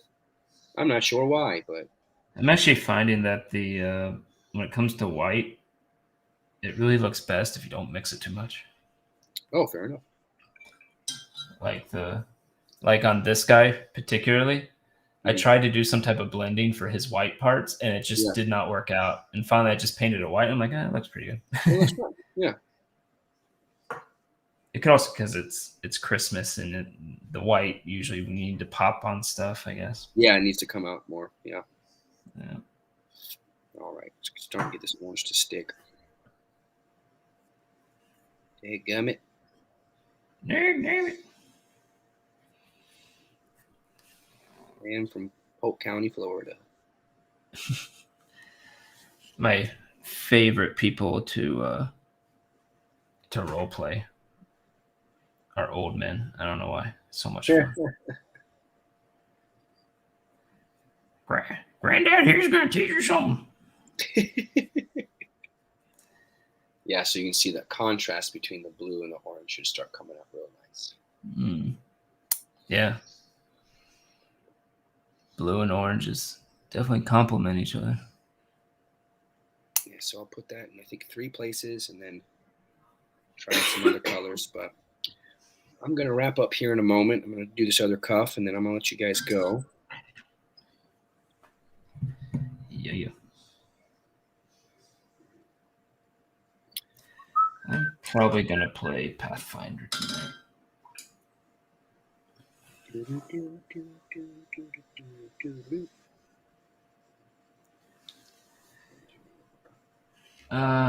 I'm an idiot. I've been trying to think, and this is the second time I've done this. I've been trying to think, why does this black not go on? It just doesn't stick. It sucks so bad. And then I realize I'm using the black wash. Well done. Yeah, so his cuffs on here are obviously primed black, and the blue that butts up against it caught some of the dry brushing. And I will say that the blue and the black is, if you ever work with black and you need to bring it up, if you work with blue in the black, it'll help you do some highlights on there. And if you're painting black or whatnot, so it's something to look at.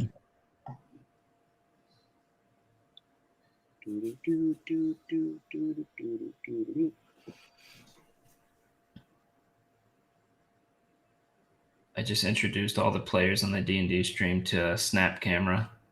What's that? It lets you do funny effects.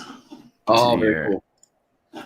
Like I call this one Chad. Let's see. Hello there. My name is Chad. With the hair. That's amazing. Yeah. So that's why everyone's photo has got some sort of effect on it. Yeah. That's funny. You can do whatever with it. It's pretty funny. Yeah. Definitely helps you get in the character. It always helped when I was in theater, and once you started doing dress rehearsals, like, oh, you could really get in the character then. It was like, all right, now we can do this. You were in theater? Yeah. And I took drama in high school. Oh, that's right. You're a stunt. Yeah, I was a stuntman. Yeah. So did a little bit of, I was getting into the camera work, video editing, action design, just the whole shebang. But all right, so I'm going to leave that there. That's cool. A little bit more, and then I'm going to call it right here. Put that orange. So are you going to start a thing, like start a stream or something, or do your own stuff, or As far as what? painting with your painting and stuff? I hadn't planned on it, at least not right now, but I'm not opposed to it. If there's people that want to watch, I could. Oh, right now, what I could do is I know that Instagram you can go live on Instagram. So that was my thought, at least for now. Yeah, they have some limitations on the form factor on Instagram, so you Yeah. have to have like a certain format, which we ran into problems Okay. with. But yeah, I might start doing that. If there's people that want to watch me paint and they want to see the process, yeah, I'm not opposed to it. yeah. Well, for now, you can always come back here. Yeah, like I said, I'll be painting almost every night. But I do like to make sure the wife. I spend time with the wife, and especially with the baby coming. Yeah, You know, that's so gonna I make it usually busy. wait till Leah's in bed, Rain's passed out, and then I'll come over here and start painting.